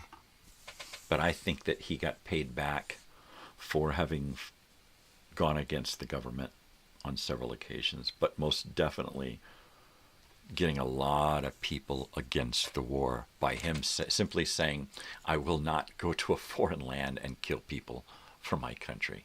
No. And that's all that they wanted him to do. And that's all that they required of a lot of people, you know.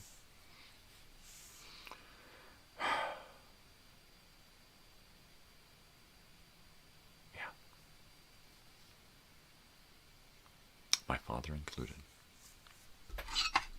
Yeah, go to prison or go fight for your country and kill people. They got so many people drafted and then boxed so many people into a corner that they had to go to Vietnam. There was no choice, right? That wouldn't fly today. That would tear this country in half.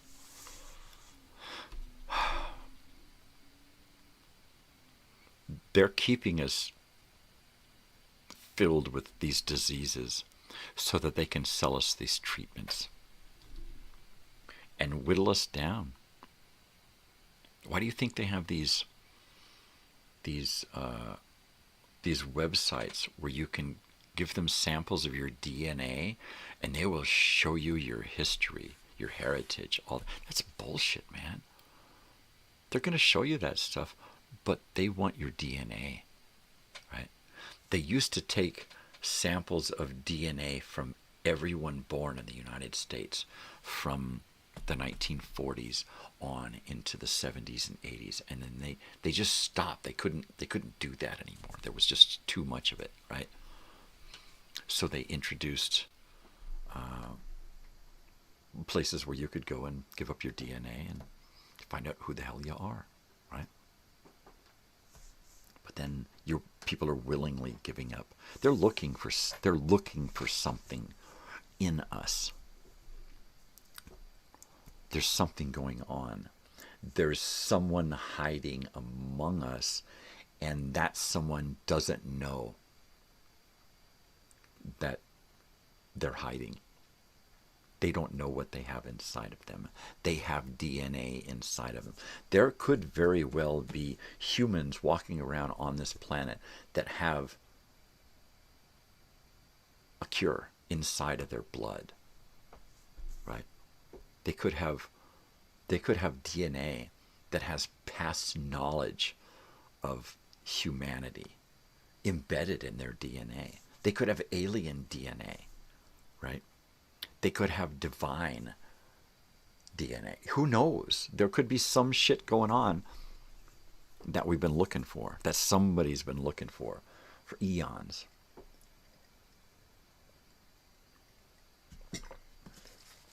Look at the way shit is happening right now.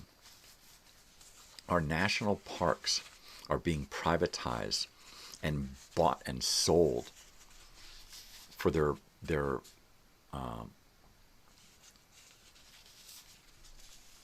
natural resources, right? There's something going on here, you know. Farming is pretty much outlawed unless you follow along with Monsanto. So it's almost impossible to have a family farm anymore, which means that just about every citizen in the country is beholden to processed food corporations for their nourishment. Which, of course, It's just an easy way, the streamline way, to give us all fucking cancer, leukemia, Hodgkin's, Parkinson's, MS. You know, all of this stuff goes right back to what we put in our body, and they're in control of that. Now, Greg Allman and Dwayne Allman to shoot him in the foot.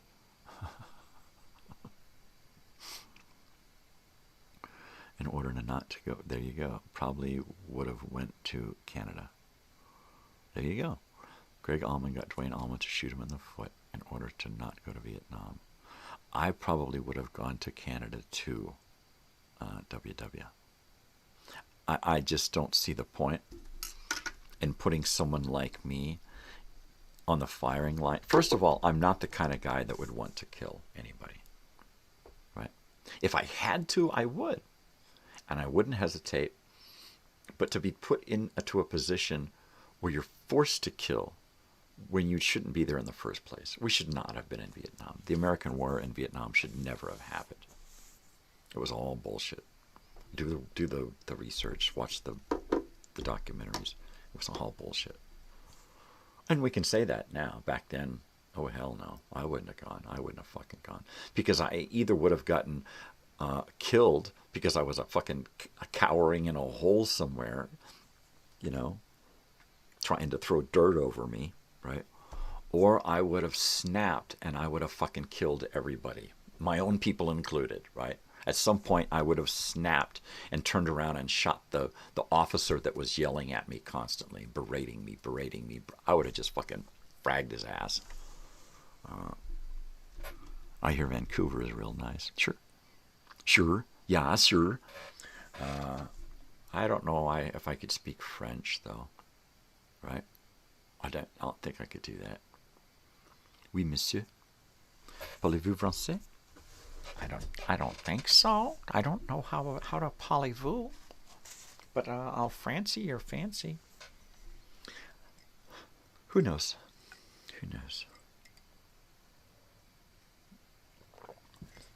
I thought there was going to be a draft when they did that first Desert Storm shit, right? We thought, my friend and I thought they were going to reinstitute the draft, and we're like, I don't want to fucking go to war. Oh, hell no. Oh, that's Quebec, right? Okay. Right. Quebec. Totally.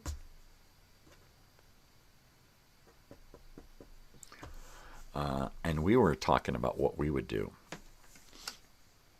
And I think we were talking that, yeah, if there was a draft, we would say, fuck this, and we would leave.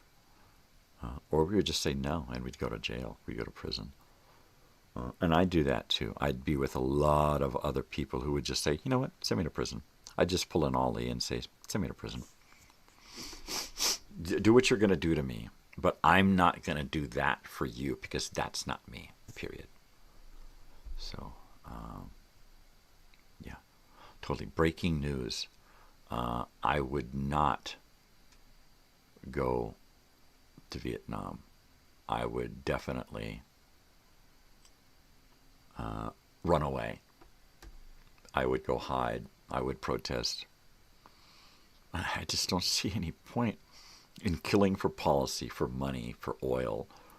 You know, it's already been proven time and time again that America gets into bullshit just so that they can sell and use weapons. You know, an unused weapon is a useless weapon. They have to keep the weapons moving in and moving out, right? They keep building them, so they got to use them. In order to get the new stuff, you got to get rid of the old stuff. Why do you think they're constantly blowing up the countryside? You know, the other day they closed, right in the middle of the fucking busiest time of the day, they closed the I-5 freeway, the major artery from Southern California from San Diego to Los Angeles. Right in the middle of that freeway is the beachfront that goes from Camp Pendleton Marine Base all the way down to the beach, right? Where they drive their tanks and their water stuff and they do beach landings and all this. Our president wanted us to do a live action fire drill on the beach. The 5 freeway runs right through that beach. The Marines have to go under the freeway when they do this shit, right? So what did he do? He closed down the entire I-5 freeway, just out of the blue, without telling anybody, and they shut it down for hours while they blew hell out of the beach with live ammo. We need to get the fucking feds out of our fucking state. That's what we need to do. We need to vote them. You know what? Let's just turn down their offers of federal assistance, because basically it's bullshit anyway. The more we allow them to fund our programs, the more fingers they can dig their fucking shit into. Keep the tax money, invest it in our own state, and let them have their federal funding. Keep your federal bullshit out of our state. Keep your funding out of our state. Keep your feds out of our state. Right? We don't need to be beholden to a government who is not beholden to the people. Period. You know? Vote them out. Get them out. You know? Everybody needs to fucking get together, grow some balls, and write these fuckers out. Because that's all it takes. Paper. You paper and they're gone. You get enough fucking paper and they're gone. Enough people on paper and they're gone. Period. Voting. Petitions.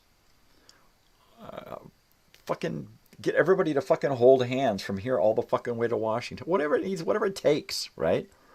Change it. It's us. That's what it's all about. Us. It ain't about the U.S. government. They're all about themselves. They ain't about us. And that's what needs to change. We need to vote them out, write them out, sign the papers.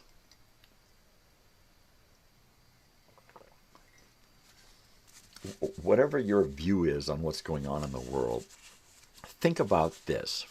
We have more in common than they use to divide us. Put down the phone, turn off the news, plant a garden, get together with your neighbors, find out that the people that you're against, they're not against you. And why should you be against them? They're just your neighbors. Whether you're on the same street, the same state, or the same country, or the same planet, we're just fucking neighbors. We're brothers and sisters. We're all related. We all go back to the same thing. We all go back to the same mitochondrial DNA. You know, it's just the way it is. We're all related. At some point in our past, we're all related. That makes us all related now. Breaking news, we're all related. You know, I just don't see how there can be so much division and hate for somebody who's just different. And that's the only reason that you're hating them, is because you can wrap it up in as pretty a fucking package as you want and tie a little bow on it and say, this is why I hate that people. That entire people, right? And no matter what you say, you're fucking Dwayne and Greg Allman shooting yourself in the fucking foot, because it ain't doing you no good. You know? We're all the same. All you're doing is you're attacking yourself when you attack your neighbor. You know? If someone came over, if you had a family, friend, or relative come over and say, hey man, I need your help, somebody's fucking with me, you'd grab a bat and you'd run out and you'd fucking chase that son of a bitch down the street, right? We should have the same mentality and support for our fellow human, no matter where they be, right? Get rid of the bullies. Down with the bullies. Unfortunately, our governments are filled with bullies. Just packed to the brim with bullies. Bully, bully, bully, bully, bully. There's so many bullies, right? They have their own armies. Bullies have their own armies, their own governments, their own castles. You know? Bullies. Down with the bullies. Hashtag down with the bullies. Hashtag release the cure. You know, to hell with treatments. Give us the cure. We're sick of prescription medication that does nothing but treat us by giving us side effects. Side effects that are worse than the fucking ailment sometimes. What a horrible, horrible world we have let this become. We, the average citizens, have let this world become. We got the power. Power to the people. Knowledge is power. We're so connected. They have to divide us. They have to keep throwing shit at us to divide us because we are so connected. We are so connected, right? Those soy boys out there in Cali ain't gonna do nothing. And you're right, you know, and those corn-fed people in Indiana ain't gonna do nothing either, you know? And those hillbillies in Arkansas and those dirt farmers in Georgia, you know, nobody's going to do a fucking thing. Nobody. Because it's somebody else's. Why do we pay taxes? Why do I vote? So you can have somebody else be responsible for your fucking life. Get up and take responsibility for your own fucking life. Do something. Get up. Find out if your neighbor needs something. Find out what your community needs. Find out what your town needs. Find out how to get involved in your state legislature. You know, write your congressman. Get fucking involved. That's all I got to say about that. It's everywhere. It ain't just them fucking hippies and soy boys and fruitcakes in California. You know, it's everybody, everywhere. Everybody can always point the finger at somebody else. Yeah, it's that person, it's this person, it's that group over there. But it's all of us. If it's him, then it's me. If it's her, then it's she. It's all of us. Once we figure out that we have more power collectively than divided, just as how they want us. They want us fucking divided. We have the power. Breaking news, we have the power. Use it. And don't use it for you. Use it for us. Sure, you have an opinion, you have a personal agenda. Keep that shit at home until the people have the power, right? We don't need dividing points.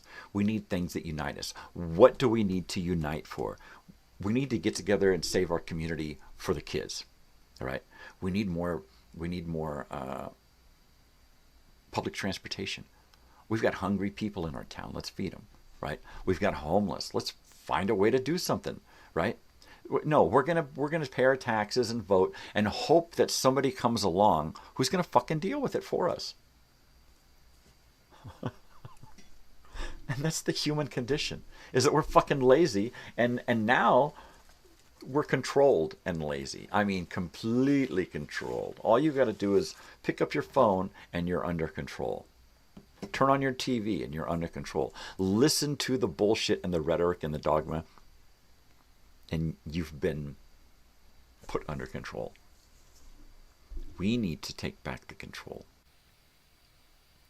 You know, I see these protests on the street, no kings, right? And that's good and all, but if you've got people in your community that are saying, yeah, you need to take that shit to the next level. All right, each one of those communities needs to send representatives to the main place, to your state capital. And then you need to make sure that those people who represent you in the state capital represent. Get involved. You know, well, I vote. I pay my taxes. I pay my tithing at church. See? I've done my part. No, you've paid others to fucking do your part. Get off your ass and do. I'm tired. I pull in 10 hours, 6 days. Well, gee, does that make you a fucking slave because you ain't doing nothing else? Right? They got you locked in. And when all you can think about is paying your fucking bills, they got you. When they make it so that all you can think about is paying your bills and getting to work, putting food on the table, earning a living. Give me a fucking break. What kind of fucking world is this? That you gotta earn your right to be on this fucking planet from birth. Well, we don't do that with kids. Yeah, we do. All over this fucking planet. There are kids who were born digging garbage out of fucking shit for their parents so their parents can make a buck. Or so they can make a buck because they ain't got fucking parents. We live in a fucking slave society. We do. And it's only gotten fucking worse. You know? And if you don't obey, you're homeless or you're incarcerated, you know? Or you're deemed a fucking cuckoo because you don't want to get along. You don't want to play the fucking game. It's rigged to lose. It's a losing game. No matter, you have to, you know, what is it? One in a million people are gonna fucking win this game. It's like winning the fucking lottery. You know, we've got more millionaires in this country than ever. But yeah, bullshit. Influencers. Those are our new crop of millionaires in this country. Do nothing millionaires who sit and get people to follow them, and they make millions of dollars by people watching them do stupid shit. Give me a break. That's why this is not monetized. I refuse to play that fucking game. I'm here for me. I'm here for like-minded individuals. That's it. Not to play some fucking stupid-ass fucking financial game with my fucking life. No, I decided a long time ago I wasn't going to play the slave game, you know. And this is the happiest I've been in my entire fucking life. 57 years old, and the last 5 years of my life have been my happiest. And everything before that was a lot of fucking misery. And it's only in the last, you know, 6 or 7 years that I've actually decided to be self-employed and keep everything so on the down low that I don't have to go out and work my ass every fucking day and be a slave to society and society's requirements of me. Who wrote that fucking book, right? Who wrote that fucking book? I'm telling you. Man. Gotta go over to here. I gotta do this. Gotta do that. Gotta do this. Gotta do that. I gotta bring up a thing over here.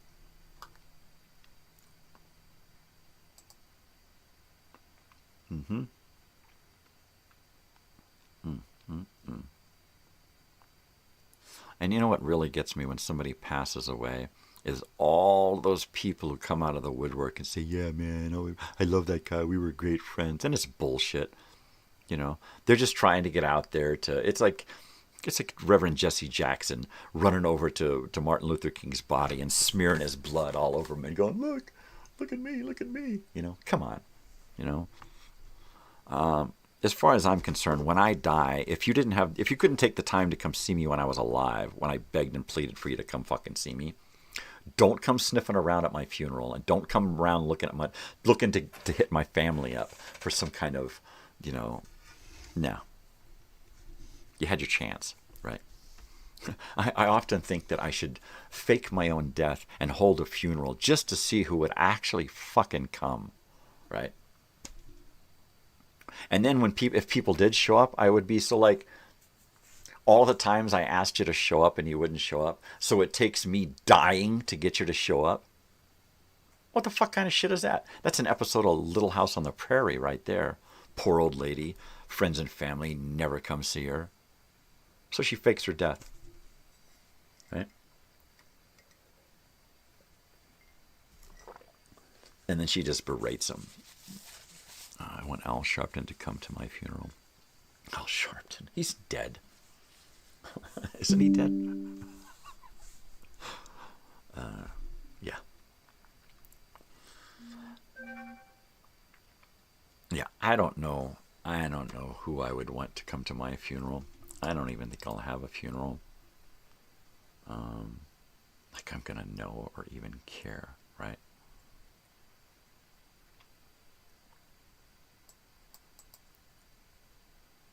Like I'm even gonna care. 244 subscribers. Thank you to Susie and everybody who's been sharing my posts, because I have been getting more subscribers, and that's awesome. I am now going to... Nope. Al is still very much alive. Sure, that's an AI. It's not real. It's not bloody real. It's not real. Uh-huh.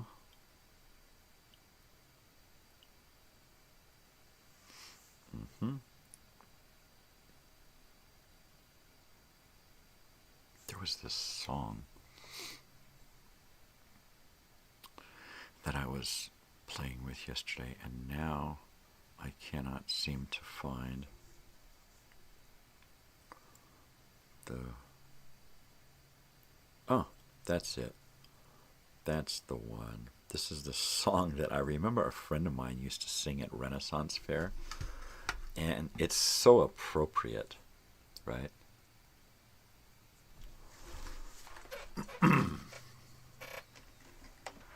And it's a John Lennon song, of course. And it's just, I don't know. Let me see if I can do it. I'm going to try to do it. As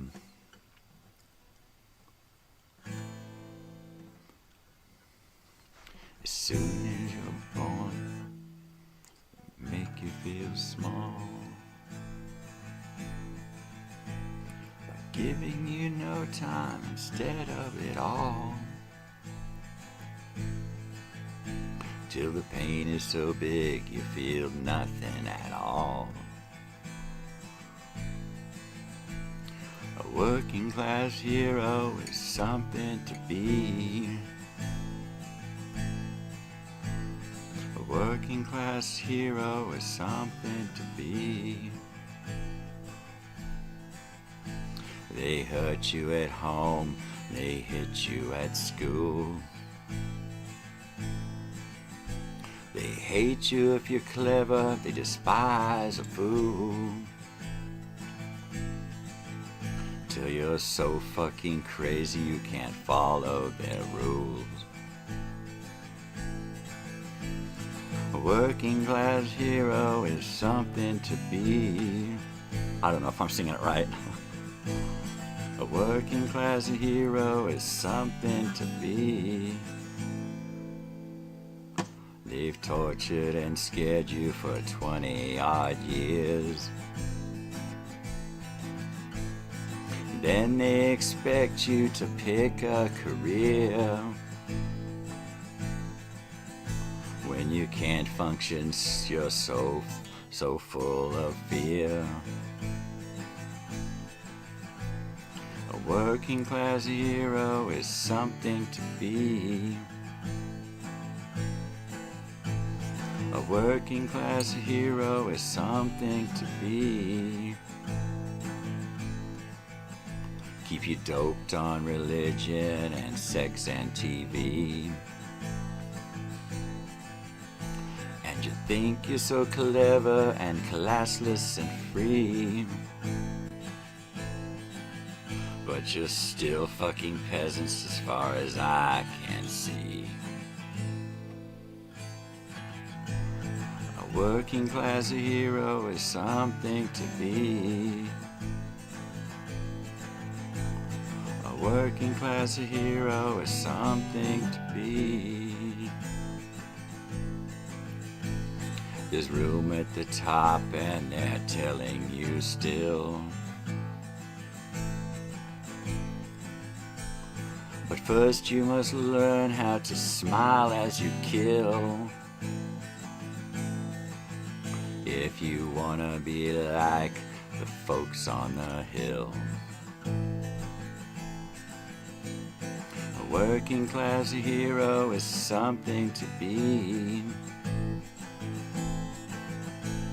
A working class hero is something to be. If you wanna be a hero, just follow me. If you wanna be a hero, but just follow me.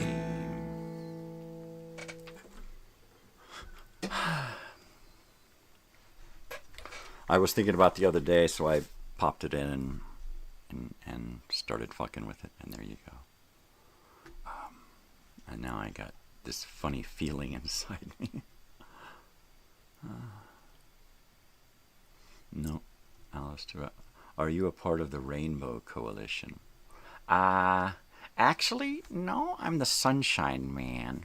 I am the Sunshine Man. I have no idea what the Rainbow Coalition is, so obviously not. Let's just know. Let's just know. Oh, okay, I'm going to go here and do this, and then I'm going to punch up this, and I'm going to go back to live. Back to live. There we are. Okay, I got my monitor back on there. Monitor on. Monitor on. There you go. So there's a little song for you this morning. Yeah.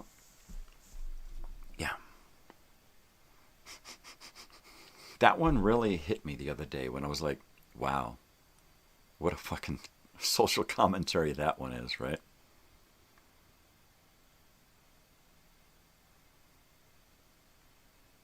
Yeah.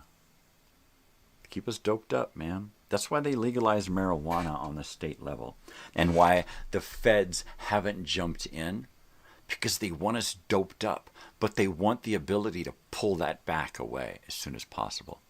Yeah, I love that song. A friend of mine, Christopher, we used to call him Christopher Robin, but his last name wasn't Robin. And he used to play that. He used to play that on guitar at the Renaissance Fair at night during camping. We would all get together and play guitar and sing and get high and drink and do all kinds of stuff. Big orgies. No, I never took place in an orgy. Although there was some shit going on. Yeah, that's one of my favorite John Lennon songs. He always had a way of putting things that made you think, you know.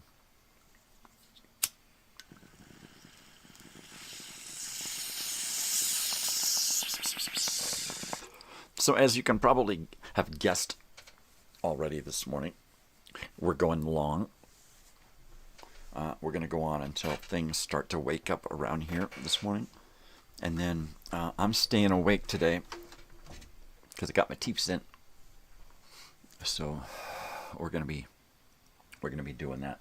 Today's movie is Kiss. This week's movie is Kiss Meets Phantom of the Park. And today's album chosen by WW is Supertramp's Paris, which I believe is a live album. That one was John Lennon's first album after the Beatles broke up. Every song on it is amazing. Yeah, I believe that. Yeah, because Yoko's not on any of them. Is that right? He doesn't let her sing until later on. Am I correct? Because once she starts squawking, man, I had to turn the shit off. Seriously, you know, it's one thing to let your wife in the band because she's your wife, but I mean, you know, Paul McCartney had Linda McCartney, and she actually had a little bit of talent, right? I'm sorry that if somebody's offended at the fact that I feel like Yoko Ono has no talent whatsoever, except for maybe some poetry, avant-garde poetry, and a little bit of painting talent. Other than that, keep her away from the microphone.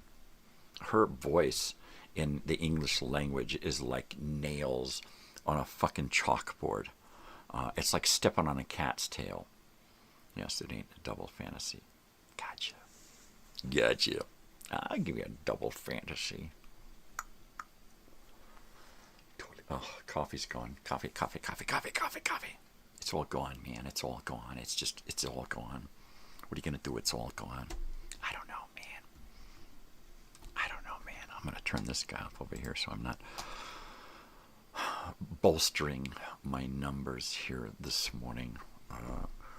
Anyway, we've had enough of this breaking news. Let's read a little bit from a TV guide, huh? Let's read one from 1979. And let's just go to tonight, Monday night. What's on Monday night? What is on Monday night, October 29th, 1979?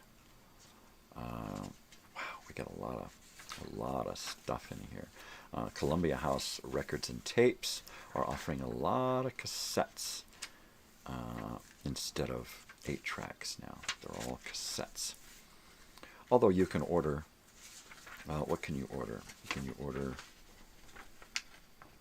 8-tracks, reel tapes, tape cassettes, and records?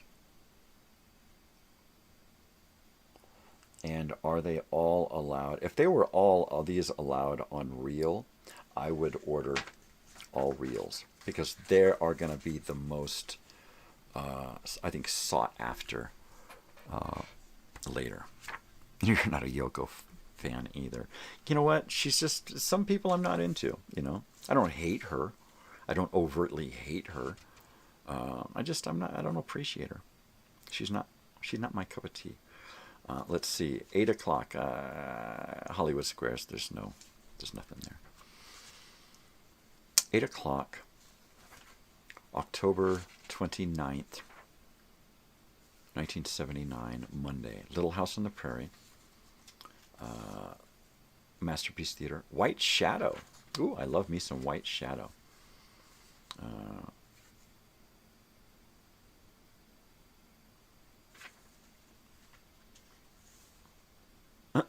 This is when Coolidge stays with Coach Reeves, because his house burned down. It's pretty funny, actually. I love that show, White Shadow. I've got it all on DVD. Let's see, movie Catholics. Muhammad Ali and Freedom Road at 9. Wow. The Devil and Daniel Mouse cartoon. Ooh. Okay, so at 9, we've got 240 Robert. It's an adventure. 240 Robert. Totally. Mark Harmon is in it. Joanna Cassidy is in it. Wow. Freedom Road, Part 1, with Muhammad Ali and Chris Christopherson. Right? MASH is on at 9 as well. The Friends of Eddie Coyle, 1973.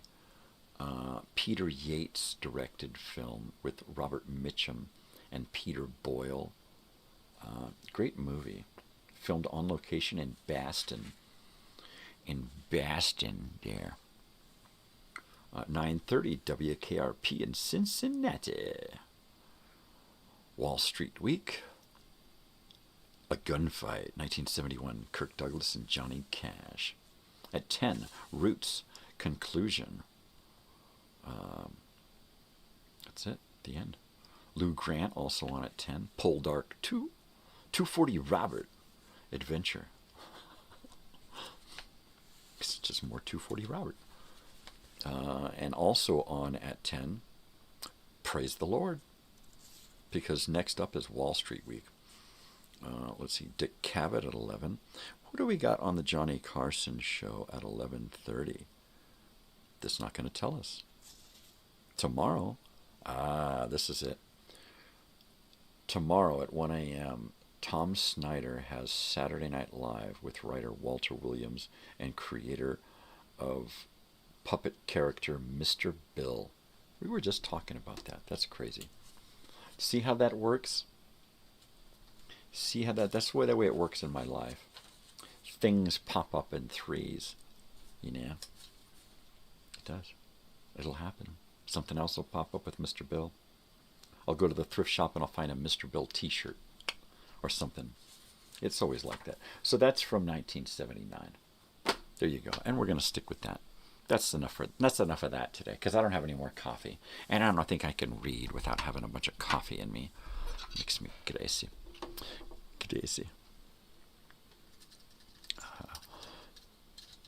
She's got a few songs that are bearable, not many though, right? Doesn't she do I Want Money? Money? That's what I want. that her or somebody else? I know there was an Asian singer who did that. Hard percussion, like pots and pans banging. I want money. That's what I want. Yeah. I don't remember. I don't recall. So we had a newbie here this morning. We had Emily here. Emily Plays stopped by this morning. Thank you for stopping by. However briefly. Usually people are busy in the morning, right? And they got to stop by. They're like, somebody said, hey, you got to check this out. And they go by and they go, yeah, that's not for me. I can't watch this guy.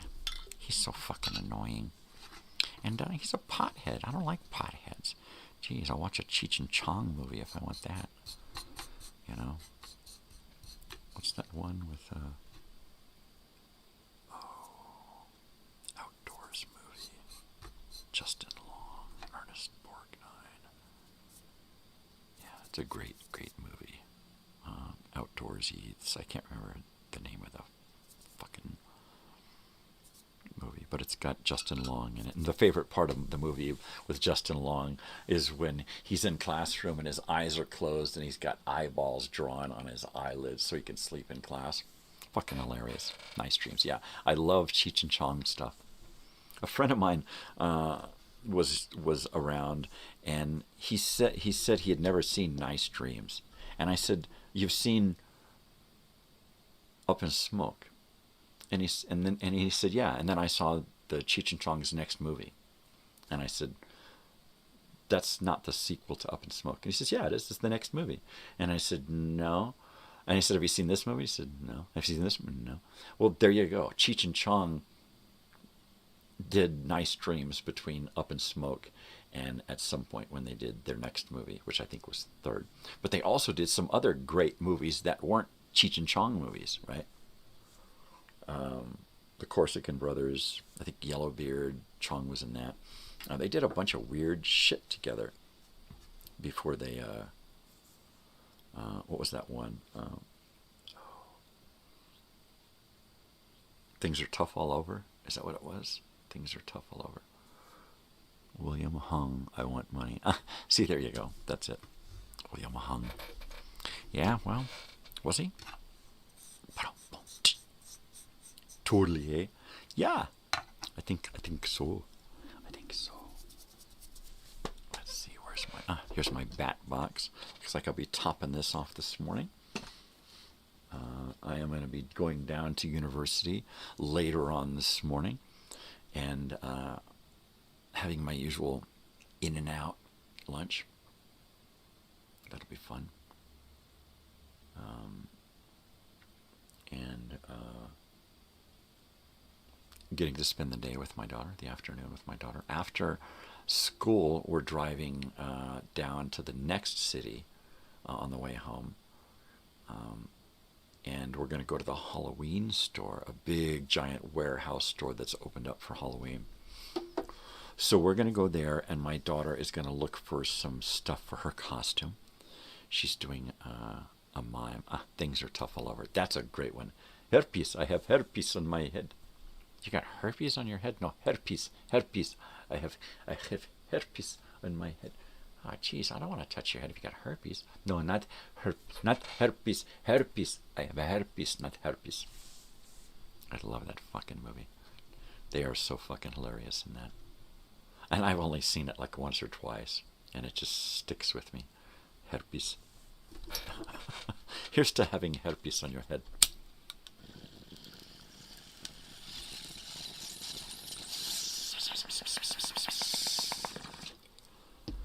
Herpes. Great movie. Great movie.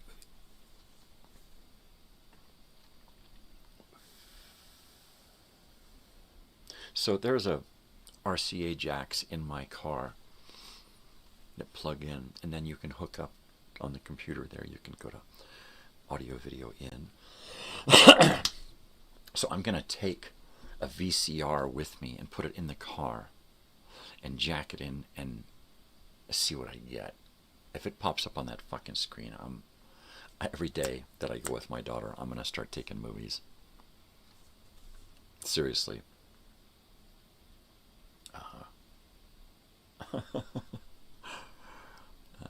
It's a 2003 vehicle, I think, isn't it? No, it's a 2013, 14. So it still should be. I'm hoping that when I'm parked, I can hook up that thing and it pops that movie up on the screen in lieu of a DVD player. I'm hoping it doesn't want a DVD player digital signal in order to read it. I'm hoping I can do a VCR and get away with it, and it'll work. So I'm going to take some RCA cables, one of my Sony VCRs, and a movie that I want to watch, and fucking try to watch a movie while I'm down there. What am I going to take with me? This is Betamax. That's Betamax. I'm going to have to find something that's VHS that I can take with me. I don't know what that's going to be. I got DVDs there. Chips. Evil Speak. Some Johnny Carson. Ooh. I've got Civil War on VHS. The whole Ken Burns Civil War documentary. I could watch parts of that every day when I go down. Huh? Yeah. Make a little carrying case for the VCR and some tapes and stuff. Then I can take it, set it in the back seat, plug it in, turn it on, pop a tape in, bada bing bing boom. I just get my neck pillow so I can relax. And then I've got a shitload of other tapes. Got a bunch of science fiction back there.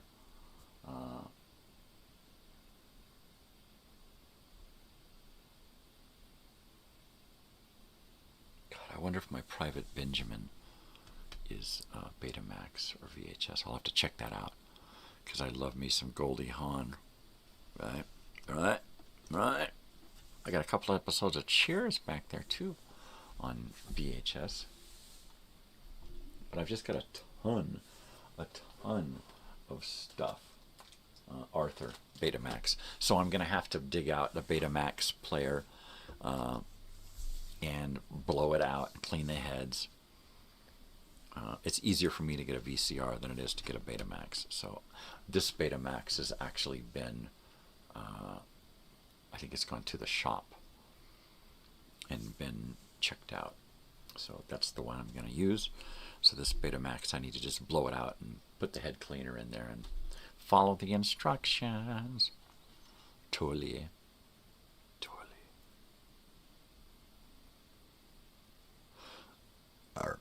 Yeah, do I have a bong yet? No, I did it already. It's gone. Well, I'm done with the bong this morning. I've rationed myself for this morning's bong hits and did about, gosh, for like a half dozen or so. Now, I'm going to fill up my bat box here for the day and just use that until the evening, when I decide I want to do a little bongski for the night. But mostly, I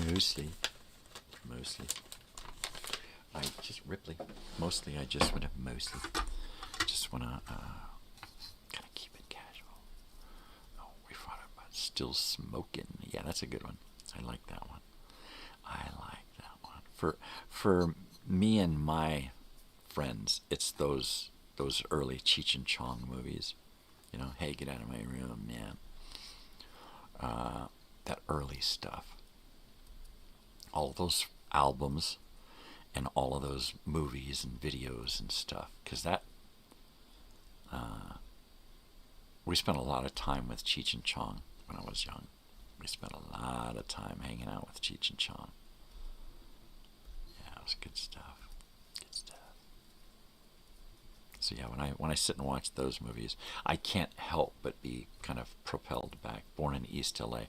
That was a great project by Cheech Marin and Daniel Stern, who you don't see too much, but he had a great part in that one as the American down in Mexico who was kind of helping him, kind of.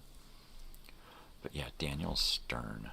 I love watching Daniel Stern. I loved him in Breaking Away, right? With Dennis Quaid and Jackie Earle Haley. Jackie Earle Haley, another one of my favorite actors. I'll watch anything with Jackie Earle Haley in it. Anything. It don't matter what it is. Now, then, especially then, because he was so my guy back then. Everything I could watch that he was doing back then, it could have been me, right? Yeah. Kind of bullied just for being himself. Totally. A lot of his characters were bullied. Or just misunderstood, or just really different, you know. And that's him. That's what he put into those roles. What giving that Jackie Earle Haley twist, you know. Even when he did the Nightmare on Elm Street reboot, he did a great Freddy Krueger, and then was able to give a good backstory as a Freddy Krueger, right? And I think they're doing another Nightmare thing, and of course he'll be involved because he's like this century's, or rather, you know, this era's Freddy Krueger. I liked him as Rorschach on that superhero movie. I liked him in that Island movie with Shutter Island. That's what it was. Shutter Island. Leonardo DiCaprio, and he just plays a great evil guy, you know, caged up, crazy guy. Yellowbeard was amazing. Your dad and you would watch that all the time. Well, that's cool. That's nice. It's nice when you got like favorite movies that you can just put on and hang out and watch. I've got so many, you know. What it is it's trying to get my wife and daughter to come out and watch one of those. That's what it is. That's the hard part. I sat out here last night and watched a movie, and it was like I went and say, "Hey, you guys want to watch a movie? Hey, you guys want to watch a movie?" And they didn't want to watch the movie, so I watched the movie by myself. And because they didn't want to, I watched one that I could easily watch by myself. And right now I'm racking my brain trying to remember what it was that I sat and watched by myself, because my brain doesn't work like instant recall anymore. I can instantly recall what happened 30 years ago, but not what happened yesterday or the day before. I'm trying to look at the list in my head. It was a sequel, The Watchers 2. Marty Feldman, Madeline Kahn, the Monty Python guys. Yeah, what Christopher Guest and what Jerry Lewis, Chet Atkins, Billie Jean King, the Monty Python guys, right? Yeah, that's them. You got it. You nailed it, man. All right, now don't break out the bong. Fill the bat box. There you go. Madeline Kahn. One of my favorites. We lost her too early. It's a bummer when we lose them like in their 40s or 50s or something. Peter Boyle, he lived to a pretty old age, so, you know, good for Peter Boyle. Madeline Kahn, yeah, she died too early. She died way too early. Yeah. There we go. There we have it. There it is. I don't know if I'm going to go by the thrift shop today. I guess I might. Look for Halloween stuff, right? Oh, I'm not going to decorate too much. I told my daughter that I might get a bag of that cobweb stuff and string it up in here so that it looks like one side of the truck is all spider-webbed out. I know, which means that like right here would have spider webs in it. Maybe a little bit down the middle here. But that's it, just a little bit. James Mathan. Hello, I'm James Mathan. Totally, eh? Stop saying that. You're not James Mathan. And stop saying it with a lisp. You're not Spanish. Spanish. I'm Spanish. I'm from a Spaniel. No, really. Well, we had one song today. Anyway. And we read from the TV guide. And the show is 2.5 hours right now. So we're having fun. Yellowbeard had everybody in it. Very, very funny movie. Yeah. Yeah, let me write that down. In fact, let me update my log here. My stuff here. Let me update. We got the TV guide here. TV guide. We're gonna do a TV guide. TVG 79. And we're gonna go Emily and WW on that this morning. And then down here we're gonna write Yellowbeard. Just totally. Yeah, I gotta get into some CNC movies, right? Maybe we'll pick one out next week. Totally. Yeah. I sure like older movies. It's nice that movies that are like 15 or 20 years old now are older movies to me now. So I can start investing a little time in watching movies from like 2015, 2010, somewhere down there. But I don't want to watch anything too new because there's too much crap that they're trying to, program into you. Seriously. The littlest, mundane fucking thing is you being programmed. Product placement, keywords, people's fucking agendas, getting you to think about financial stuff, or usually it's getting you to think patriotically and think militarily, right? That's usually what the movies are. Even if it's a fucking superhero movie, I want to join up and be a superhero. That's not how that works.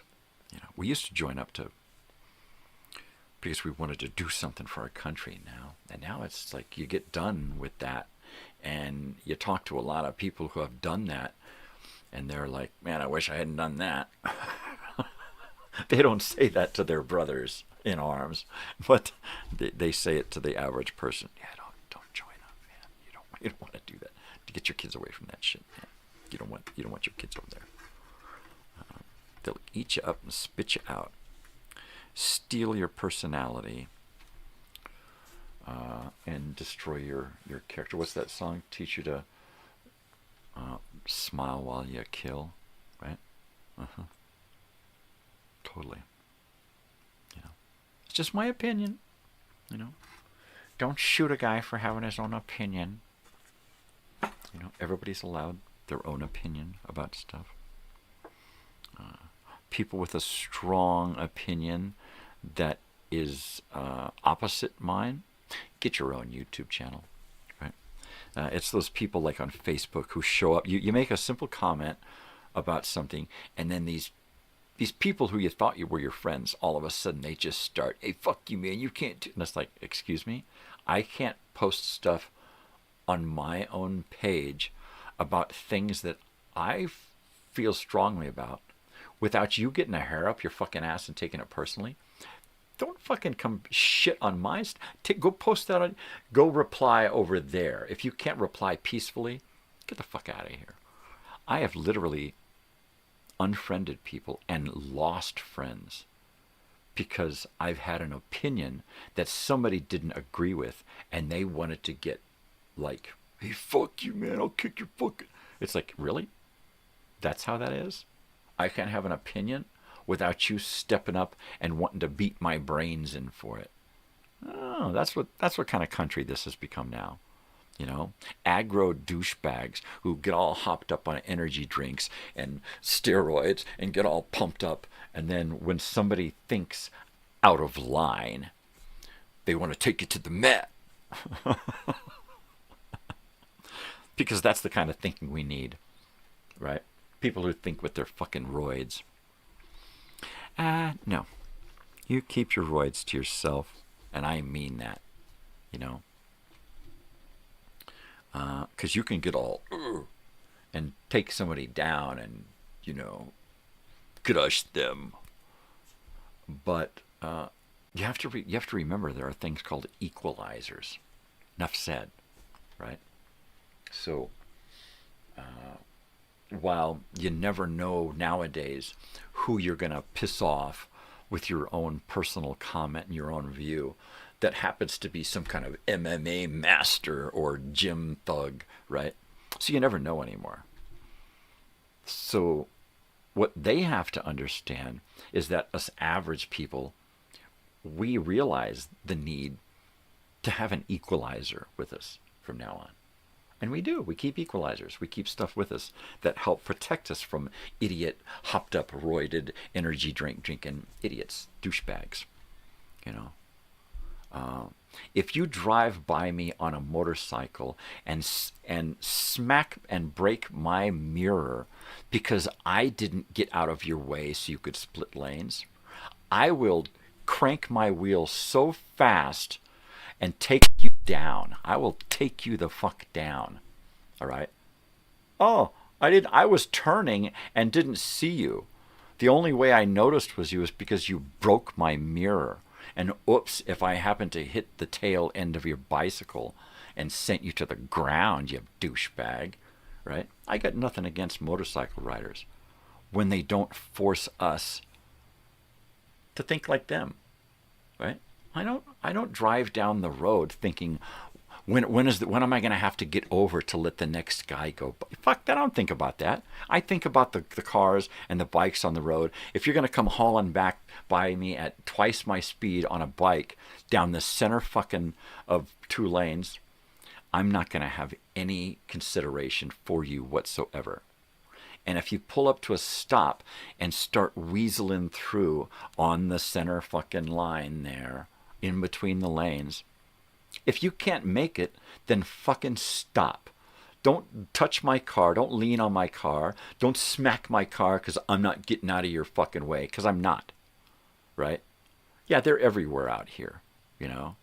And it's kind of stupid that if you are on a motorcycle and you don't belong to one of these thug gangs and you try to pass them on the freeway, how they fuck with you about it.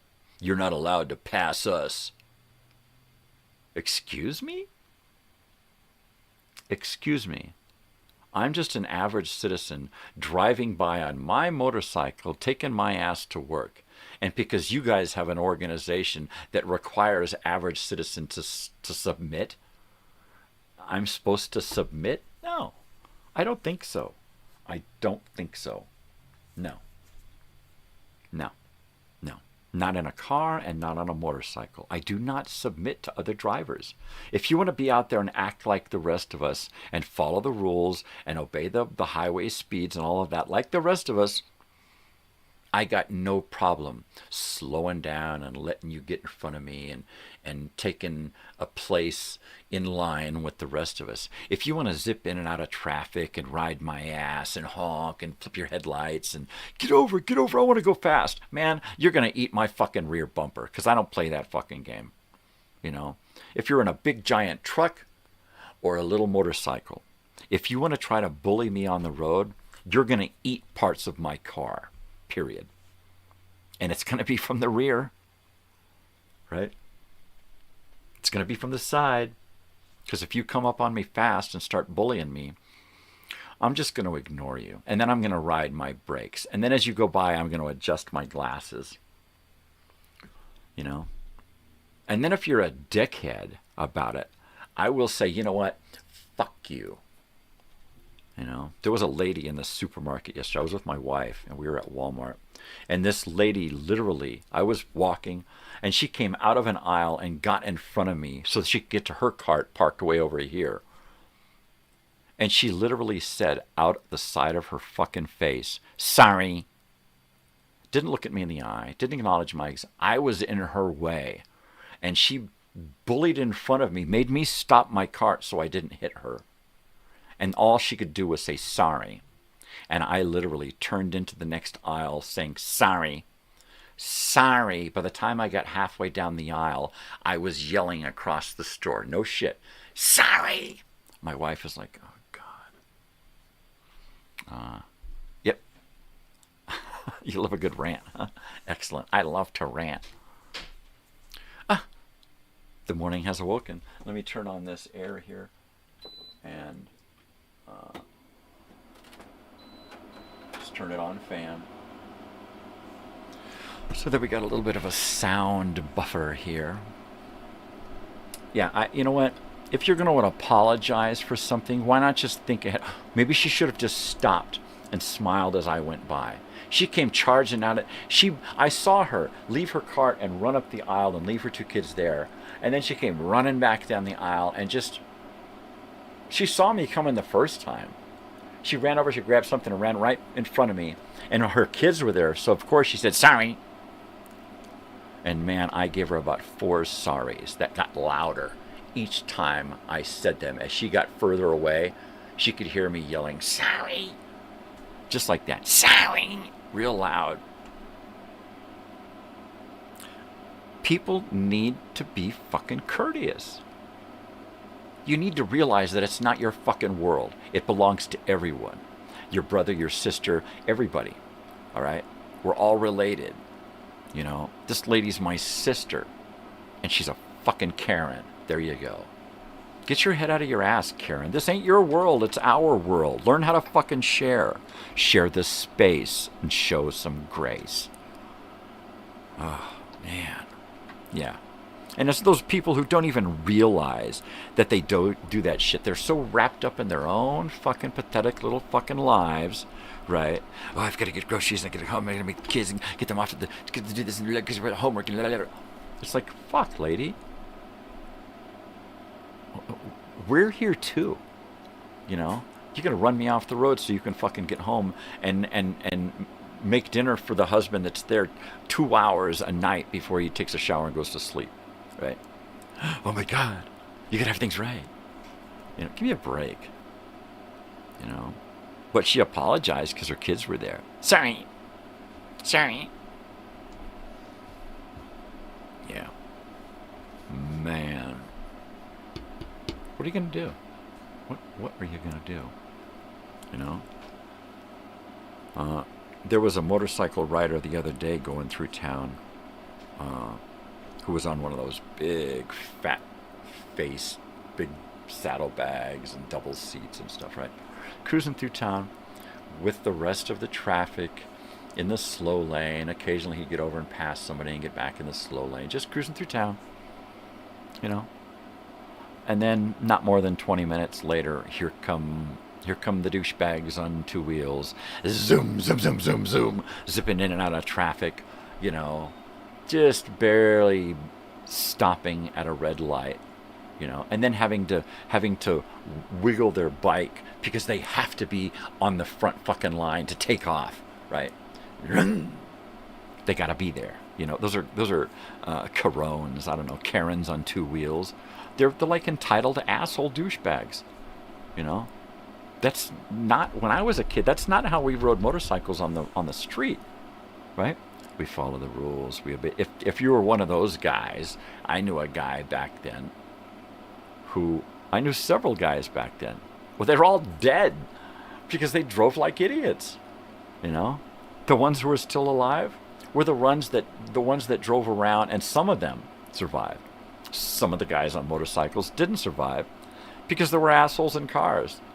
You know, it goes both ways. But if you're on a motorcycle, don't put yourself at risk and then involve me. So now I got to go through the rest of my life having, you know, the vision of you hitting my fucking windshield because you got out in front of me when you shouldn't have. You know? Or the sensation of me driving over you because you laid it down in front of me on the freeway because you got over and hit my front bump. Nah, I don't want that. Nobody wants that. And every time you go out there and risk your own life, you risk us too. You risk our psyche. You know, we have to, fuck you pussy, can't deal with you. You know, making other people's live by your manifesto, right? I'm so sick of that shit. People making other people responsible for their well-being and safety, right?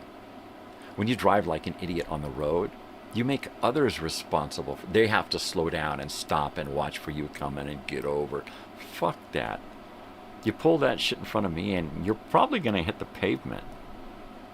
You know, our cars are going to collide if you try to pull that shit. Because I won't be bullied. You know, in school, at work, on the fucking road.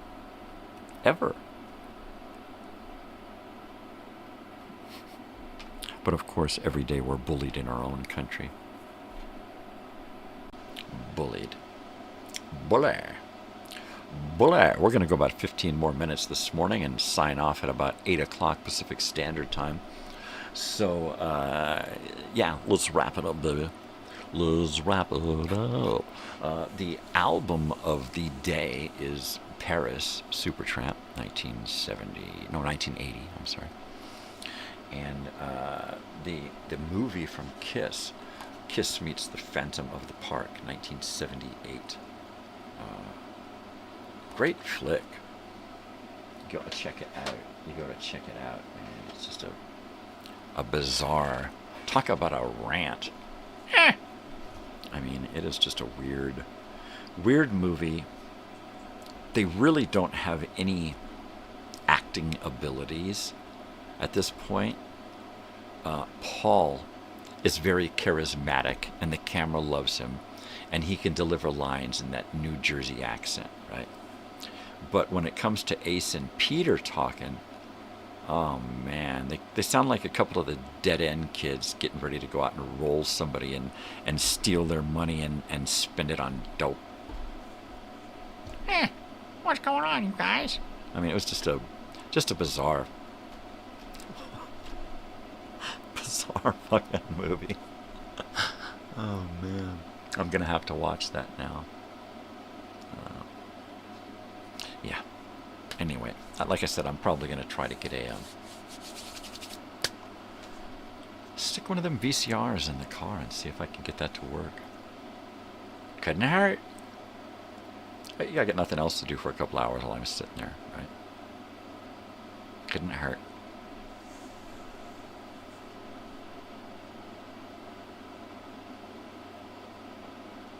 I don't have anything really heavy planned for this week. We're just going to keep doing more of the same. So if you want to come back tomorrow, we're going to talk some TV, and we're going to talk some more music, and we're going to talk about all kinds of stuff from the past and the present, which is probably going to lead us to talking about the future. I'm hoping that we get some more people that come by, some new people, and decide to stay and hang out and talk. You know, I think by asking Emily what year she was born and where she's from and all that kind of stuff, I think it kind of spooked her. Like, why does he want to know this stuff about me? What's totally hearty, dude. I haven't heard that. Let's party hardy, dude. I haven't heard that in a long time. Halloween. Friday, October 31st. We will party hardy. I may have a drink, a cocktail. We're going to have some sweets. We'll have some trick-or-treaters. We may have a guest at some point, whether it be on video, on the phone, or in real life, IRL, dude. We need to settle the matters of the world. We do, and all it takes is community. And because of these phones nowadays, we can all have a worldwide, a global sense of community, right? It's just a matter of getting around those who want to keep us separate for whatever reasons. You know, voting hot points, I guess. I don't know. Yeah, Halloween should be, it should be fun. And we're gonna try to make it fun. I think this week, again, on Thursday and Friday, we're gonna do some flashback stuff, and we'll play some videos and some sounds and stuff, and do that again. And I'm gonna try to put together a file of stuff that I can play while we're live. Some Halloween stuff, all right? So we'll have that. Some sounds, some music. I think we're just going to play some Grateful Dead. Maybe I'll find a Halloween show, a Grateful Dead Halloween show, and pull the audio for that and try to get that going. I can do a soundtrack on here with spooky noises and truck driving sounds, and then over here that I can't hear but everybody else will be able to hear, and then over here I can have some music going on, or I can create a music file that has those sounds and stuff woven through them, so it's like its own recording. We need to do an improv. We need to really improve our communication. Yes, globally, yes. Community-wise, on the community level, neighbors, block parties, farmers markets, community gardens, right? That kind of stuff. We need to start there, and we need to take that to the state level, the national level, the global level. It all starts with people caring more about each other than the bullshit that they're trying to put between us. That's all it takes, you know? And as long as we avoid bringing up that bullshit, then we stay undivided. The minute we start speaking that rhetoric and pulling that bullshit, keep that at home, you know? What we should do is like we did way back when I was young, when people voted, they didn't tell people who they voted for. I voted for... They didn't. They kept it to them. I voted. That's all I said. My vote is between me and the person I voted for. Private. That's the way it was. That's why the polls are sealed and it's a curtain. You go in there and it's private. It's between you and your conscience, right?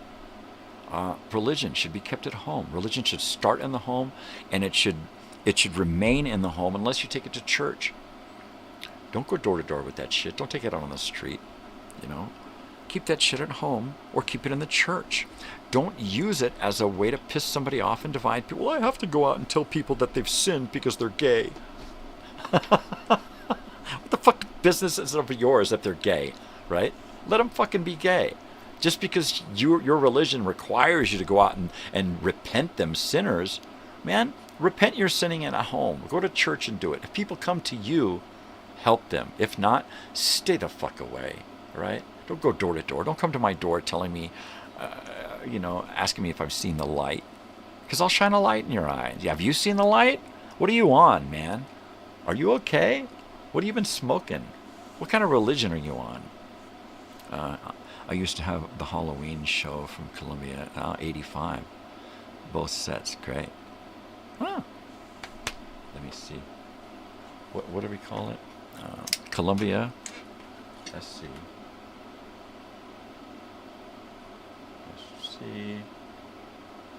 1985.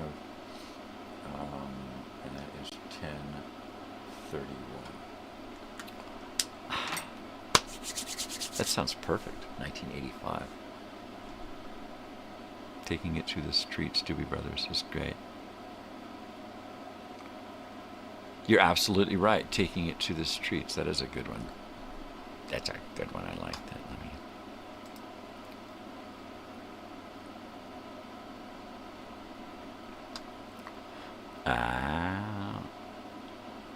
Yeah, Drew Struzan passed away last week. He is the iconic movie poster artist guy. Did that Raiders of the Lost Ark that I showed you? Drew Struzan. He's done album covers and movie posters, DVD, VHS covers. He's done it all. Some of the greatest fucking stuff.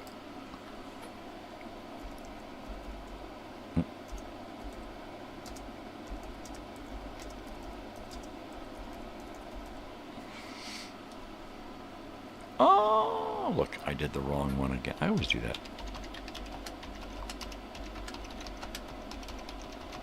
Dude.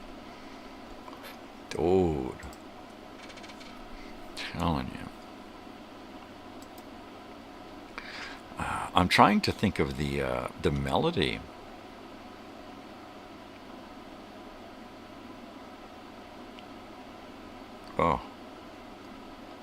Oh man, that looks really annoying.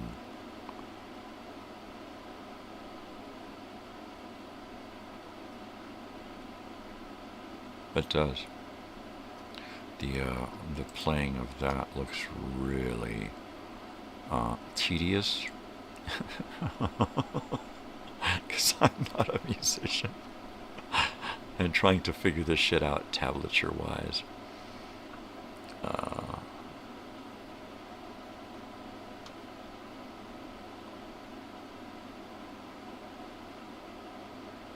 Yeah, I'm not even going to attempt that one right now because that's just a little beyond my reach. So there you go. Yeah, it is a great song. Doobie Brothers. I've seen them twice in my life, the Doobie Brothers. I saw them in 1979 at the Del Mar Fair in San Diego, California. Del Mar, California. And then my wife and I saw them in Vegas in like 2001 or 99, somewhere in there. We saw them in Vegas at a show. I would love to see them now because they're going to tour. They're touring with Michael McDonald and their original vocalist together in the same bill, which is great. So it's a full-blown Doobie Brothers craziness, right? You don't know me, but I'm your brother. It's keyboard, yeah, because it's Michael McDonald. You don't know me, but I'm your brother. Yeah. Good old Mickey D. Mickey D. Mickey D. That's the guy there. So tomorrow we're going to talk about television. Not quite sure what we're going to talk about. So we'll just play it by ear. You don't know me, but I'm your problem. Yeah. Totally. It is. It is a problem. Because I'm a problem child, AC/DC. Mickey McDonald. Totally. That's it, buddy. Mickey McD. Friday, hopefully we'll go long again. Hopefully we'll go long a lot of days, right? Because when we get into wintertime, the nights are long. I don't know what that means. I hope you've enjoyed talking about stuff this morning. I know I have. I always love going on a good rant, you know. Yep. Because that's what I do. In 1979, I believe, yes, I was 11 years old. I remember the songs. I remember hearing the Michael McDonald song. And I remember seeing a keyboard player who was bearded. So yes, I saw Michael McDonald with the Doobie Brothers in 1979, I believe. The Del Mar Fair in 1979. Yeah, Problem Child movies. Those were kind of cheesy, huh? Little rat child. I remember the guitar player, the guy with one leg, the guy with a gammy limb there. He came out into the audience and went all over the place and throwing that leg out there, man. He was hopping all over the place. It was great. It was fucking awesome. I dug it. He didn't do that when I saw him in Vegas. We were in like this arena that went up like this. So, yeah. It's crazy, man. It's fucking crazy. Minute by Minute. That's a great song. Great album. Yeah. Totally. We have to remember these things that we're talking about so we can do some something tomorrow or the next day, you know, some Cheech and Chong or some AC/DC or some Doobie Brothers or Michael McDonald. Bring this up again tomorrow when it's time to pick out an album, because that'd be great. Totally. All right, people, this is it. This is it. This is it. Ain't no mistake who you are. This is it. Okay, I gotta go. No Kenny Loggins. You guys take care of yourselves. Take care of each other. All right? Spread peace and love, not bullshit, right? Do something for yourselves, but do something for somebody else, too. Why? Because it's the right thing to do. Makes you feel good. Makes somebody else feel good. Makes the world a better place. Makes you a better person, right? I can't stress this enough. It keeps you running. There you go. It is. It keeps you running. That's exactly what keeps you running. Humanity. Being nice, right? Yeah. Take it to the streets, people. Do it. Take it to the streets. Peace and love, baby. That's what it's all about. All right. Most especially, stay weird. Because if you ain't weird, ain't nobody gonna be weird for you. You gotta put in the effort. You gotta do it. You gotta do something, right? You gotta take care of each other. That's it. That's all there is to it. I will be back tomorrow, bright and early in the morning, once again at 5 a.m. You can always catch the pre-show at around 4:30. It starts, and then I'm here, bright and early, 5 a.m. So stop on by, hang out. We'll do some talking, a little chit-chat, bong hits and coffee, whatever. Talk about TV and movies and all kinds of old stuff. What a fool believes. Yeah, baby. We'll talk about music. We'll talk about everything. No BS. No BS. Yeah. All right, babies. Take care. I love you so much. Thanks for stopping by. See you tomorrow. Take care of yourselves. Take care of each other. Stay weird. Because if you ain't weird, ain't nobody going to be weird for you. Oh, yeah. Adios.